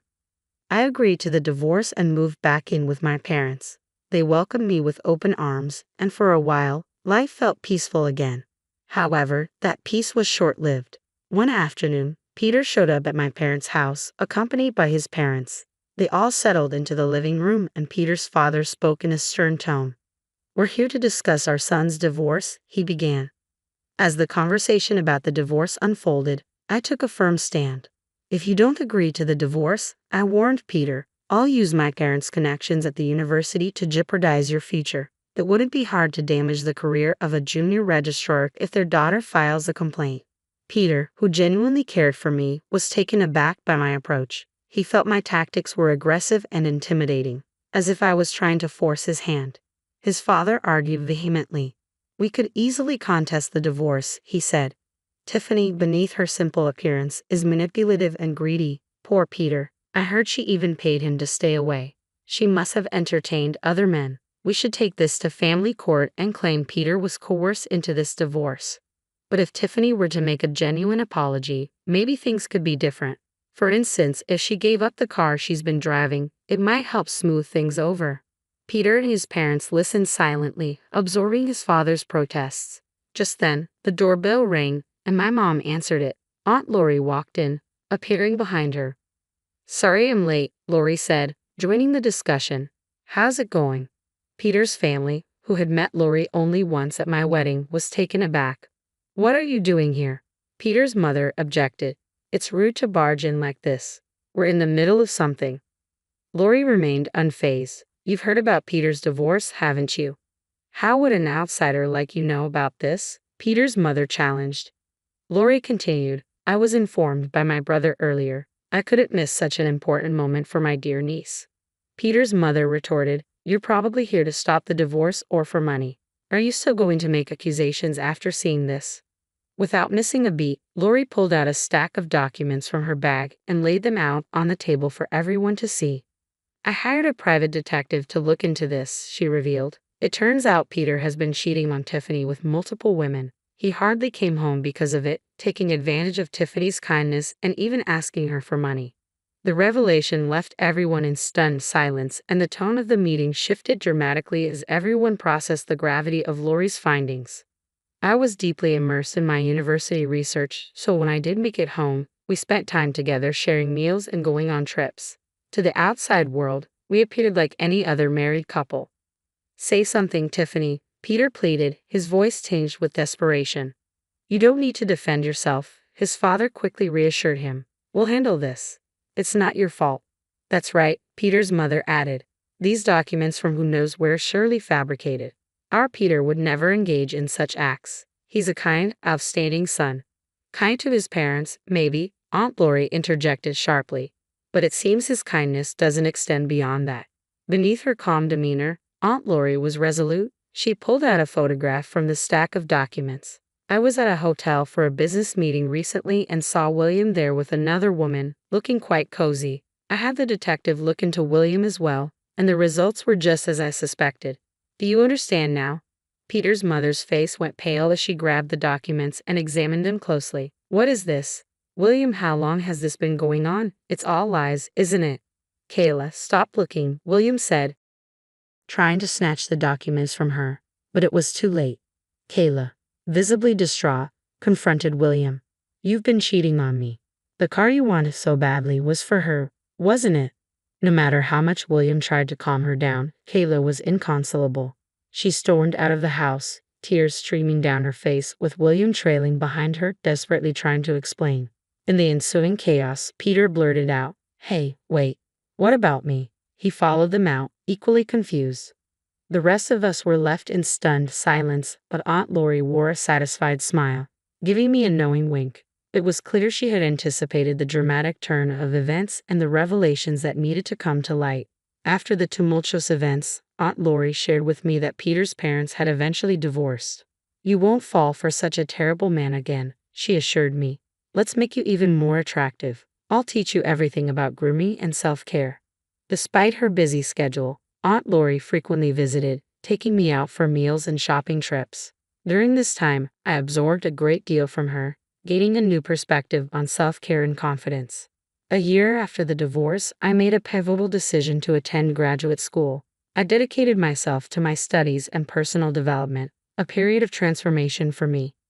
One day, while at a street intersection, I heard someone call my name. Turning around, I found Peter standing there. "It's been a while. You've changed a lot," he remarked with a hint of surprise in his tone. I barely recognized him at first. To Peter, the woman he once knew as his plain ex-wife had evolved into someone stunningly beautiful and confident. Meanwhile, Peter's life had taken a downturn. Following his parents' public divorce scandal, he had dropped out of graduate school. With his parents, William and Kayla, cutting off financial support due to the chaos he had caused, Peter struggled to pay for tuition and living expenses. The carefree life he once enjoyed was a distant memory. The women who had once shown interest in him had drifted away, and his former glory had vanished almost overnight. As Peter was about to suggest catching up, a man approached us. "Sorry for the wait. Are you a friend of Tiffany's?" he asked. It was Kevin, the man I had recently started seeing. Kevin's arrival was perfectly timed, underscoring the new chapter of my life that Peter was no longer a part of. Nearby, a group of women couldn't help but admire Kevin. "Wow, that guy is handsome. Is he a model?" they commented. Kevin, noticing my brief interaction with Peter, gave him a nod. "He's from my past. It's okay, we're done talking." "Let's go," Kevin said, taking my hand. Peter stood there, stunned, as Kevin confidently led me away. Without giving Peter another thought, Kevin and I walked towards the crosswalk. I kept my gaze straight ahead, focused on the path in front of us and the future that awaited. I didn't look back even once as we left.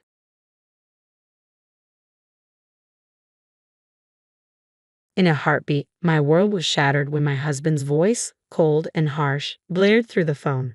"Why do you always fall apart when I need you?" he scolded, seemingly blind to the urgency that had sent me rushing to the hospital, with our unborn child's safety hanging in the balance. "We're starving here, waiting for your awful cooking, while you're off lounging in the hospital," he went on, his tone completely devoid of empathy. He announced he'd had enough and was going out to eat with his parents, leaving me to find my own way home. His frustration pierced through the phone, blaming me for a crisis I had no control over, and only deepening my fear and worry for our unborn child, whom I was desperately trying to protect. I was once a dedicated cosmetic salesperson, known for my passion and commitment, with a collection of awards and a stellar reputation to prove it. My job fueled my confidence and was a source of immense pride. Meeting my husband felt like a fairy tale come true, leading to a whirlwind romance and marriage. However, the joy of discovering I was pregnant brought a difficult decision: leaving my job to reduce the risk of miscarriage, a choice I made for the sake of our family's future. As I faced the challenges of pregnancy, my husband's support began to dwindle. What had started as shared excitement soon turned into frustration. Simple tasks that once seemed easy now felt monumental, and my efforts to meet his expectations often fell short. "Where's my lunch?" he would ask, only to dismiss the simple sandwiches I managed to make, criticizing my sensitivity to smells. His words were cutting. Pregnancy is not an illness, belittling my struggles and leaving me to fend for myself. This change in his behavior was a stark contrast to the man I had fallen in love with. His presence at doctor's appointments dwindled, and his empathy for the household chores, which now felt overwhelming to me, seemed to vanish. Our home, once a sanctuary of mutual respect and love, was increasingly feeling like a battleground. I was left trying to protect not only my own well-being but also the health of our unborn child, desperately hoping that we might find our way back to understanding and support. Maybe he's just worn out, I told myself. He had recently taken on a mentorship role for a new colleague, which had been quite demanding. This could be why he seemed more impatient and irritable with me lately. I reassured myself that once our baby arrived, his busy schedule would settle, and we'd find our groove as a family. "It's going to be all right," I murmured, gently stroking my growing belly, clinging to hope despite the challenges of my changing body and the strain in our relationship. Unfortunately, things between my husband and me haven't improved. To make matters worse, my in-laws have begun dropping by unannounced, heightening my stress levels. They've scrutinized the cleanliness of our home and voiced concerns about how we'd cope once the baby arrived. Despite their criticisms, they expected immediate hospitality and demanded I whip up something for them on the spot. Caught off guard and unprepared, I felt overwhelmed and judged for not being a better host. Each visit ended with their disappointment, and my husband consistently sided with them, never defending me. Despite my best efforts, I felt perpetually inadequate in their eyes. During one of these visits, I was sent out to buy groceries despite being heavily pregnant. The strain proved too much, and I collapsed. When I woke up in the hospital, I learned that I had fainted from overexertion, but thankfully, our baby was still safe. The doctors advised a few days of rest in the hospital. I saw missed calls from my husband on my phone and realized he must have been worried when I didn't return from the store. However, when I finally called him back, hoping to hear concern or relief in his voice, I was met with anger. "Where have you been?" he demanded, his tone harsh and unforgiving, as if my health and our baby's safety were insignificant. His words left me shivering, feeling both hurt and abandoned. "I'm sorry," I said, trying to explain. "I collapsed at the grocery store and was taken to the hospital. They have me on IV fluids and want me to stay here for a few days for observation." But his response was cold and dismissive, as if my well-being was secondary to his own inconvenience. "You collapse, and I'm supposed to care. Why don't you answer my calls? You're so slow." His harsh words stung, and I dreaded the thought of our unborn child being exposed to such negativity. "Please stop yelling. It's not good for the baby," I pleaded, but my request for compassion fell on deaf ears. He remained unrelenting, indifferent to my plea for kindness. "We're starving here, waiting for your terrible cooking, and you're just lounging in the hospital," he said, his voice dripping with anger and lacking any trace of concern. His clear intention to go out with his parents and leave me to manage on my own, despite my condition, was crushing. His harsh words made me flinch, and not wanting to expose my baby to any more negativity, I ended the call, feeling profoundly alone and disheartened. As I returned to my hospital room, tears began to flow uncontrollably. In that vulnerable moment, a comforting voice reached out to me. "Are you okay?" I looked up to see Helen, a customer I had grown close to during my time as a cosmetic salesperson, offering me a towel. Recognizing her immediately, a wave of relief and warmth washed over me. "Helen, is it really you? I'm so glad you remember me," she said with a warm smile. Our unexpected reunion felt like a twist of fate, a much-needed reminder of kindness and human connection during my darkest hour. Helen had been more than just a customer. After a painful divorce, she had lost her self-confidence and stopped wearing makeup altogether. I vividly recalled the day I approached her at the cosmetics counter, offering to help her try some new products. The transformation in her appearance was more than just physical. It marked a moment of emotional healing and a step towards regaining her self-esteem. Over time, Helen became more than a client. She became a friend. But 5 years before I left my job, she had suddenly stopped coming, and I had always wondered what had happened to her. Now, here she was, a beacon of support at a time when I needed it most. "I had come back hoping to reconnect with you, Helen," she said, her voice tinged with surprise and disappointment. "When I visited your old workplace, I was taken aback to learn that you had left." "I'm sorry for dropping in so unexpectedly," Helen explained with a chuckle. "I've been working abroad, running a business, and it's been incredibly busy. It's been ages since I've had the chance to enjoy America and its cuisine, so I decided to come back once things calmed down a bit. And of course, right after I tried to find you, I ended up here with appendicitis." Her laughter brought a sense of lightness to the situation despite the circumstances. "It's only in the early stages, so medication should sort it out. And honestly, if this had happened while I was still abroad, the treatment costs would have been sky high. In a way, I'm relieved it happened here," Helen continued, her optimism and familiar smile proving as infectious as ever. This unexpected reunion lifted my spirits, and we began to joyfully reminisce about the past. As our conversation grew more heartfelt, Helen, with her ever-kind smile, gently inquired, "You don't have to share if you're not comfortable, but I noticed you seemed upset earlier. Is everything all right?" Feeling a deep trust in Helen, not just as a former customer but as a true friend, I felt compelled to open up. I opened up to Helen about the difficulties I was facing with my husband and in-laws. "I'm really concerned about bringing my child into this environment," I admitted. "I'm afraid they'll face the same treatment I do. And now, without my job, the thought of living independently, especially with a child, feels overwhelming." To my surprise, Helen made an incredibly generous offer. "I actually have an apartment that you could use. I manage a few properties as part of a project I developed on some inherited land. It's a cozy 2-bedroom with a separate bathroom, soundproof walls, and it's in a safe neighborhood close to supermarkets and a police station." There's no need for a deposit at the moment, and you can start paying rent whenever you're ready. It's a really good deal. What do you think? Helen's enthusiasm was unmistakable, and her offer was so genuine it made me laugh in disbelief. Are you sure you can offer it at such favorable terms? I asked, deeply moved by her kindness. Absolutely, Helen replied with a warm smile. I trust you to take great care of the place, and I think it's crucial to support each other during tough times. You're more than welcome to stay there, she assured me, her generosity evident. Helen's unexpected kindness was a beacon of hope, providing not just a place to stay but a chance for a fresh start. Eager to support someone she valued, Helen offered her apartment, an act of generosity I couldn't turn down. With heartfelt gratitude, I accepted her offer. Days later, after receiving the doctor's approval, I left the hospital and moved straight into the apartment Helen had prepared for me. Her remarkable generosity was evident in how effortlessly she had arranged everything over the phone. I didn't go back to the home I had shared with my husband. Instead, I embraced this fresh start in Helen's warm and cozy apartment. Despite feeling guilty for not paying rent immediately, Helen reassured me with a laugh, insisting there was no rush. While my husband was at work, I quietly returned to our old home to gather my belongings, only to realize how little there truly felt like mine. The house seemed as empty as the ache in my heart within its walls. Helen's support extended beyond the apartment. She introduced me to a lawyer who had previously assisted her, reinforcing my decision to pursue a divorce. The lawyer's encouragement became a beacon of hope, and as each hospital visit confirmed the health of my growing baby, my resolve only grew stronger.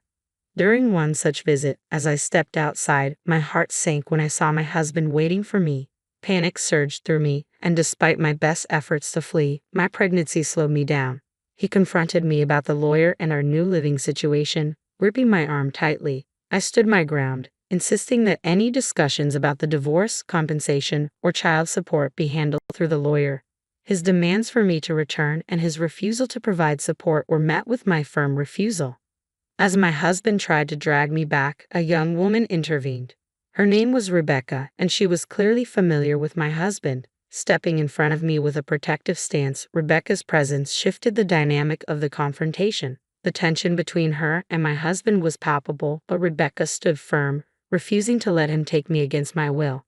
Her resolve, coupled with the implied threat of calling the police, gave me a glimmer of hope and the courage to assert myself in the face of this unexpected conflict. When my husband heard the mention of the police, he looked alarmed and quickly left. I felt an overwhelming sense of relief that made my legs go weak.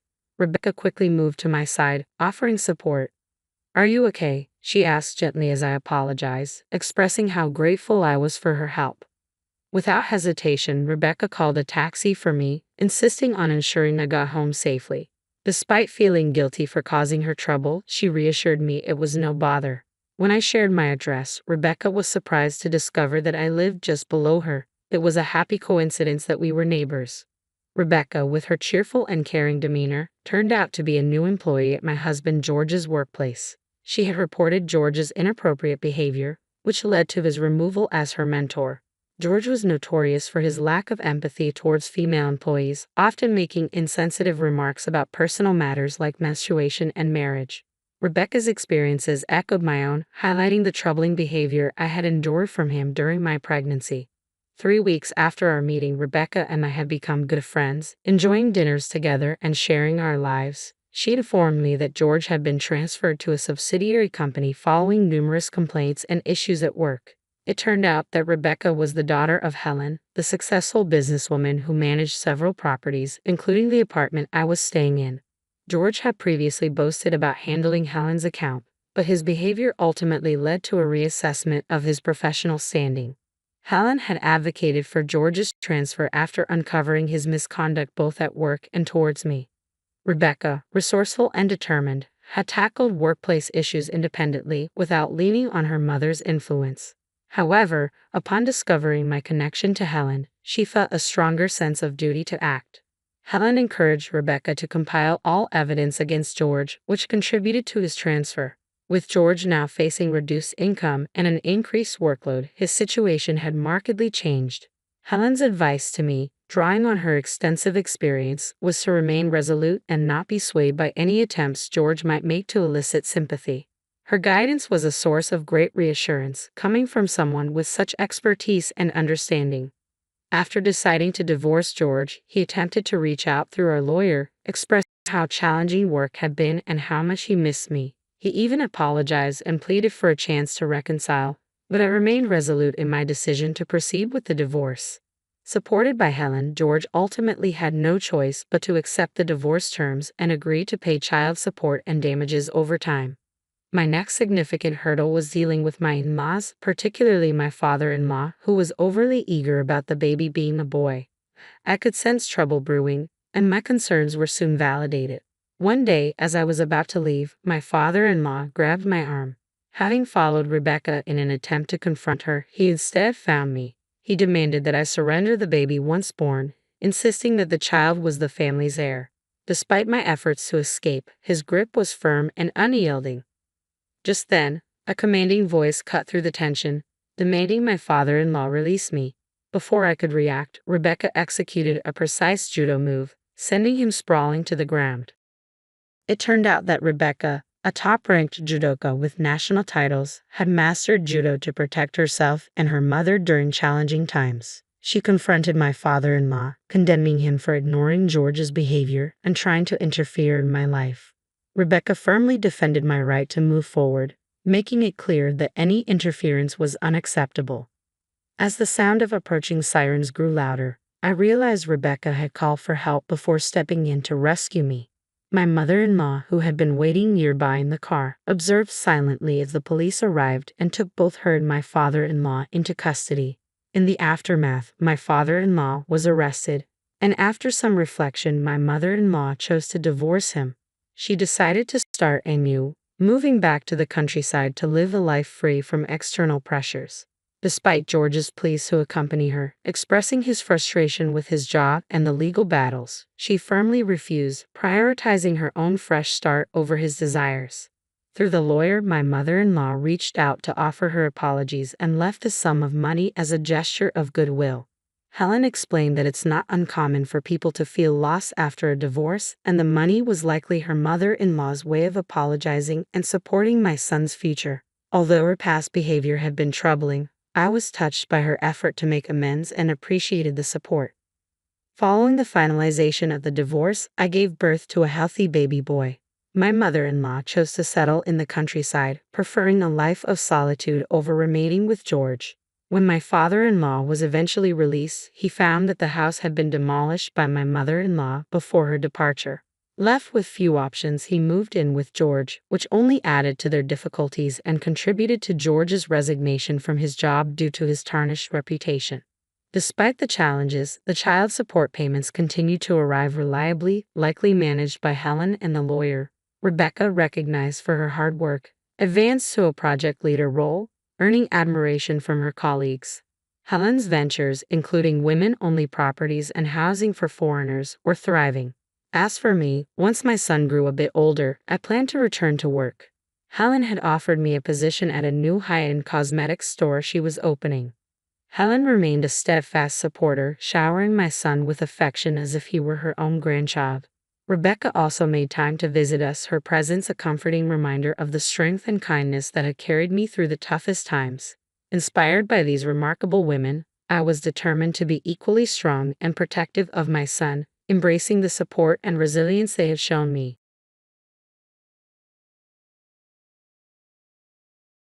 Hello, I'm Donna, a 38-year-old woman who has recently freed herself from a stifling marriage. The decision to part ways with my husband felt like reclaiming my true freedom. Allow me to share the story of my ex-husband, Michael. Michael and I first met through a blind date set up by a mutual friend. From the beginning, he was undeniably handsome and possessed an irresistible charm. He seemed to be everything I had ever wanted in a partner. We shared numerous interests and our conversations flowed effortlessly.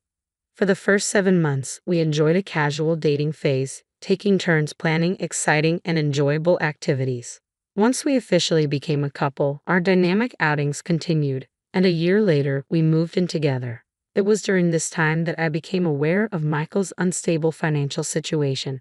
Despite offering advice to help him advance professionally, he rarely took it seriously. Nevertheless, he earned enough to meet his needs, and I was prepared to support us both financially. 3 years into our relationship, we married, and a year later, decided to buy a house. I secured the mortgage in my name alone due to my superior credit score, a decision that now seems fortuitous. However, 4 years into our marriage, I noticed a troubling shift in Michael's behavior. He became increasingly demanding and stopped contributing to household chores, claiming to be too busy with work. Despite my understanding and efforts to manage everything on my own, the burden became overwhelming. I addressed the issue with Michael, who would briefly promise to improve, but we soon fell back into old patterns. I tolerated this out of love and a desire to support him fully, but it took a toll on our relationship, especially in terms of leisure and enjoyment. It was under these strange circumstances that I discovered Michael's infidelity. I stumbled upon his affair quite unexpectedly. He had left his phone unlocked while taking a shower. I had no intention of snooping. I just wanted to charge his phone when a notification caught my eye. It was a message from a woman named Isabella, asking Michael how long it would be until he left his pathetic wife to meet her at a nearby motel. The shock and heartbreak were immediate. I couldn't believe Michael was capable of such betrayal. Our marriage had seemed solid, with Michael always greeting me warmly and us rarely arguing. The pain was overwhelming, a mix of tears and nausea as my world seemed to crumble. In that moment, I knew I had to confront the situation head-on. I left Michael's phone exactly as I found it, with the message still open, ensuring he would know I had seen it. When Michael emerged from the shower and saw his phone, he instantly realized I was aware of the affair. He tried to evade the conversation, but I was determined to address it. "I know about the affair," I said. "Let's talk about it." "I don't think we should," he replied. "Who is she?" "I'm sure you saw enough to know her name." "When did it start?" "A year ago," he said, avoiding eye contact. "Can we not do this right now?" "Why did you start seeing her?" I pressed. "Please, let's not do this," he pleaded. "Don't call me babe." "Tell me," I insisted. "I don't know," he said. "I guess I just missed the thrill of someone new, someone on the same wavelength as me." "So not on the same wavelength as you?" I asked. "Well, I wouldn't say that exactly," he said. "It's just that you've become a bit dull. You never want to go out, you're always tired, and our social life, and even our life in the bedroom, has faded." "You realize I'm always tired because I handle all the chores and work full-time," I retorted. "You've never once offered to help." "That's just your role as my wife," he said. "I told you to stay at home, but you refused." "That still doesn't excuse you from contributing to the house," I said. This confrontation marked a turning point, making it clear that our views on marriage and responsibilities were vastly different. His words and actions shattered the trust and respect I thought we had. "I can do whatever I want," Michael declared, his words slicing through the tension in the room. "If that means having an affair for some fun, then so be it."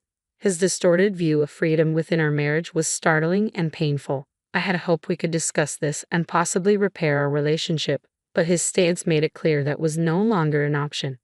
"I don't think anything will change," he continued dismissively. "You're just too dull. I'm happy to stay married, but I'll keep seeing Isabella. I need some space from you." His tone was cold and unapologetic as he retreated to another room, leaving me to grapple with the weight of his words. Michael's disregard and detachment were devastating. He had reduced me to a mere role within our home, despite never having previously held such outdated views on gender roles. It was apparent that he had been influenced by podcasts promoting the idea that women were too outspoken and needed to be controlled. Witnessing his transformation into someone who not only embraced these harmful ideas but also failed to acknowledge their damage was heart-wrenching. Soon after, I heard the front door slam. Michael had left to meet Isabella.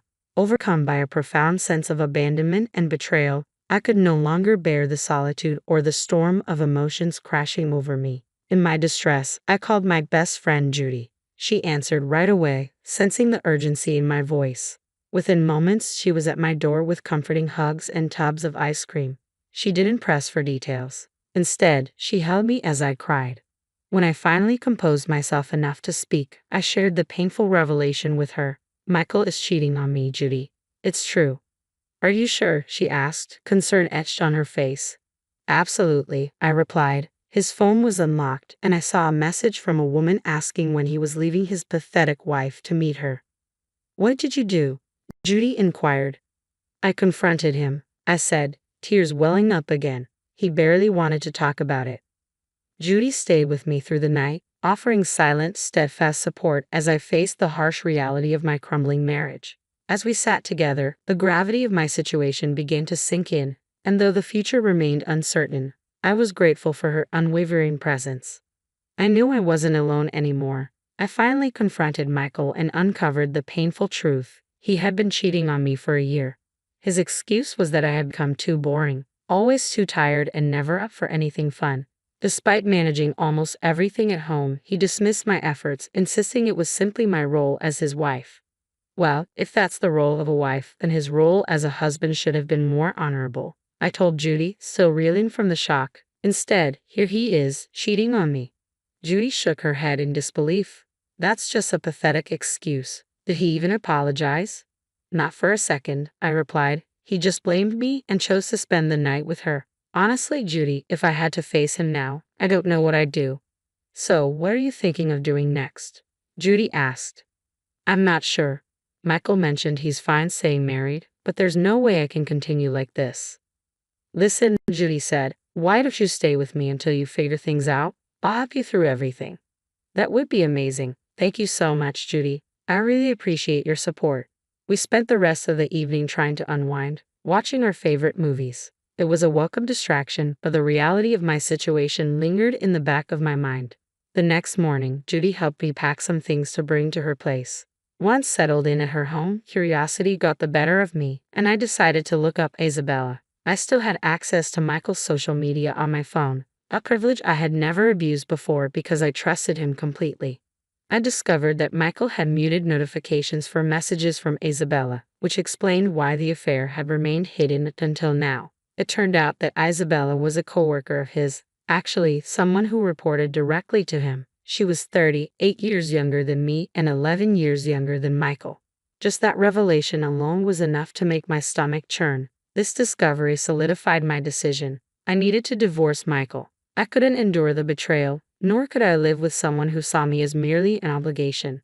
With Judy's unwavering support, I began taking steps to reclaim my life and dignity. Before filing for divorce, I needed to sort out a few things.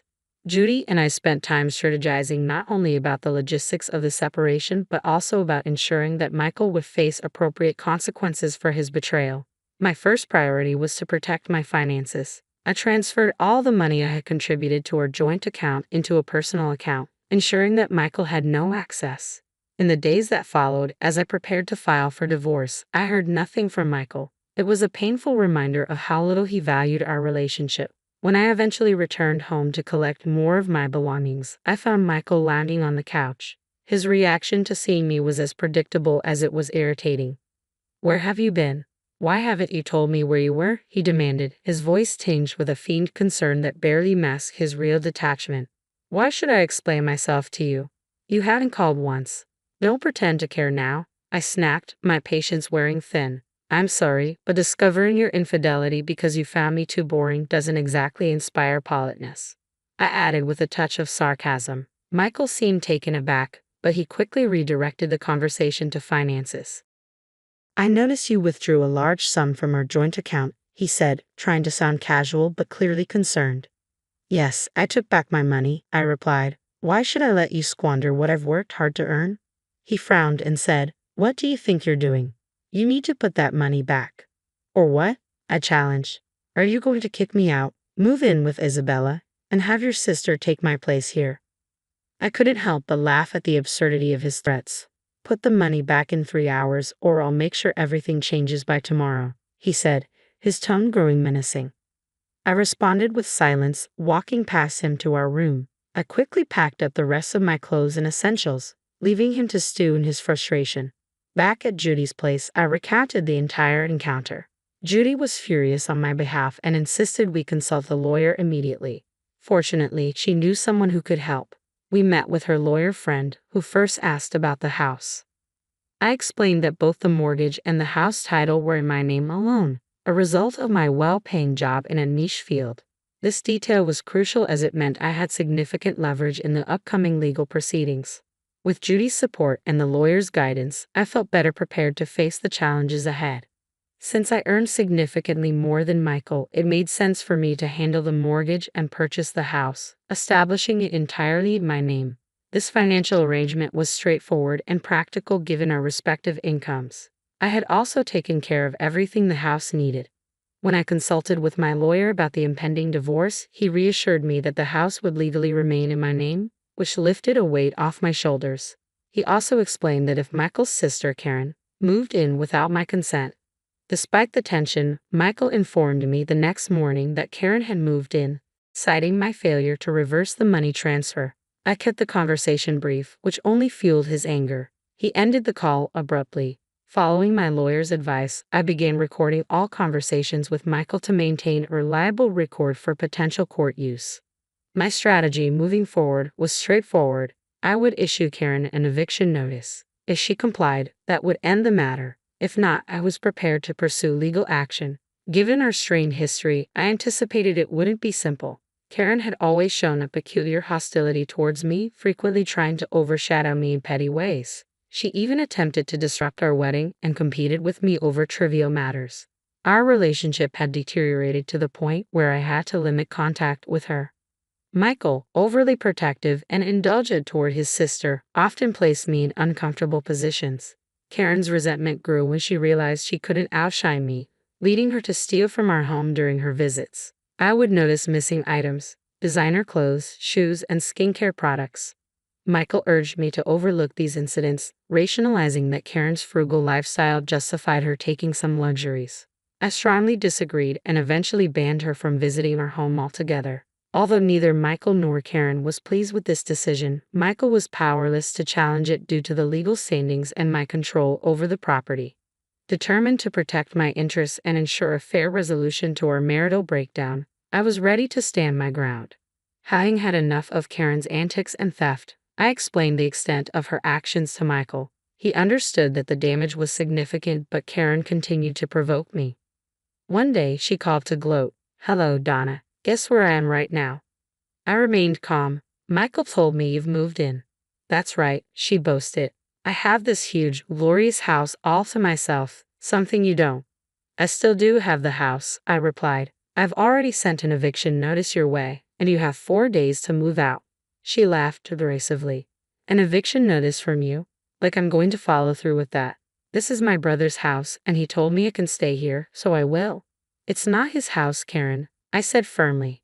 "Regardless of what Michael told you, the legal documents show that the property is mine." Yeah, marital property or whatever, but he has all the power here," she insisted, misunderstanding the situation. "He decided this was the best thing to do." "You really can't stop talking, can you?" she snapped, trying to hurt me further. "I see why my brother chose someone else." "Fine," I said. "I have nothing more to say. Goodbye." I ended the call, but not before hearing Karen's spiteful laughter. If she didn't vacate within the 4-day deadline, I was fully prepared to take her to court.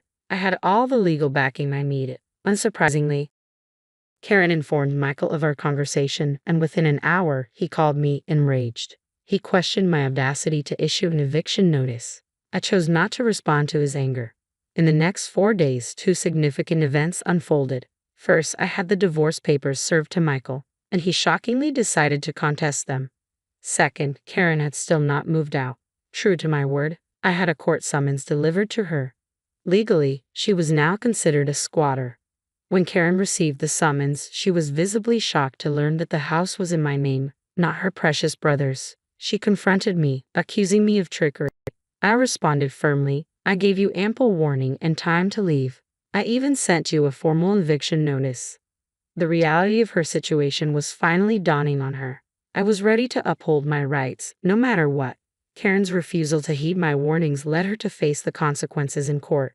My lawyer presented a solid case, including the eviction notice and recordings of phone calls where I repeatedly asked Karen to vacate the premises, which she blatantly refused. In my state, squatting was a serious offense, resulting in Karen being charged with a Class A misdemeanor. The look of utter defeat and humiliation on her face was deeply satisfying after enduring years of her antagonism. After the court proceedings, Michael and Karen, still unable to accept the defeat, confronted me at Judy's place, where I had been staying. "How could you do that to my little sister?" Michael demanded. Your little sister has made my life miserable for years, and I finally put a stop to it in the only way I knew how, I replied, my frustration evident. A decision you initially agreed with. Yet the moment I stood up for myself, you sided with her. Michael argued, so the house suddenly became an option because we're separating. If we weren't, would you have snuck her in? I cut him off. Save it, Michael. I don't want to hear any more. I'll see you in court. How is the house even in your name? My brother's name isn't on any of the documents. I've been paying off the mortgage and handling repairs for the past 4 years, I explained. No matter how much your brother contests it, he won't gain any ownership of the house. All he'll get is a much lighter wallet. Karen interjected, clearly not understanding the legal situation. You think I set him up? I did nothing of the sort. Your brother believed in being the man of the house but avoided real responsibilities, preferring that I handle everything while he enjoyed the benefits. Thank God that won't be my problem anymore, I retorted, my patience wearing thin. I slammed the door in their faces, ending the conversation. In the weeks that followed, Michael, realizing he couldn't win the house, decided to contest every single possession we shared, down to the most trivial items like our dessert spoons.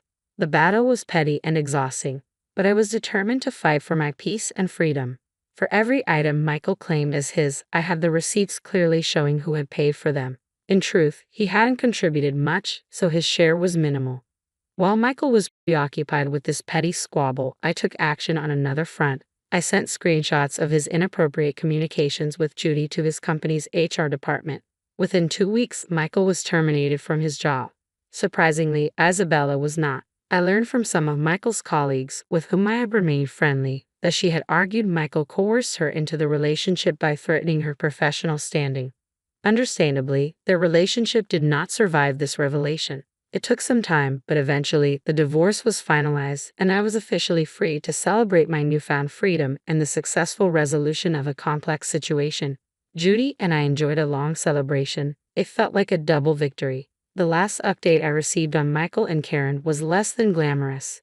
They ended up living together in a modest apartment, both struggling to find jobs. Their parents were supporting them with a modest allowance, but they were far from pleased with their actions. My former in-laws even reached out to apologize for their children's behavior, a gesture that helped bring some closure to the entire ordeal. Now free, I looked forward to what life had to offer next. The entire experience reinforced a valuable lesson: never forget my worth. It also showed me that I could handle myself in tough situations. A force to be reckoned with. Here's to moving forward stronger and wiser. Cheers.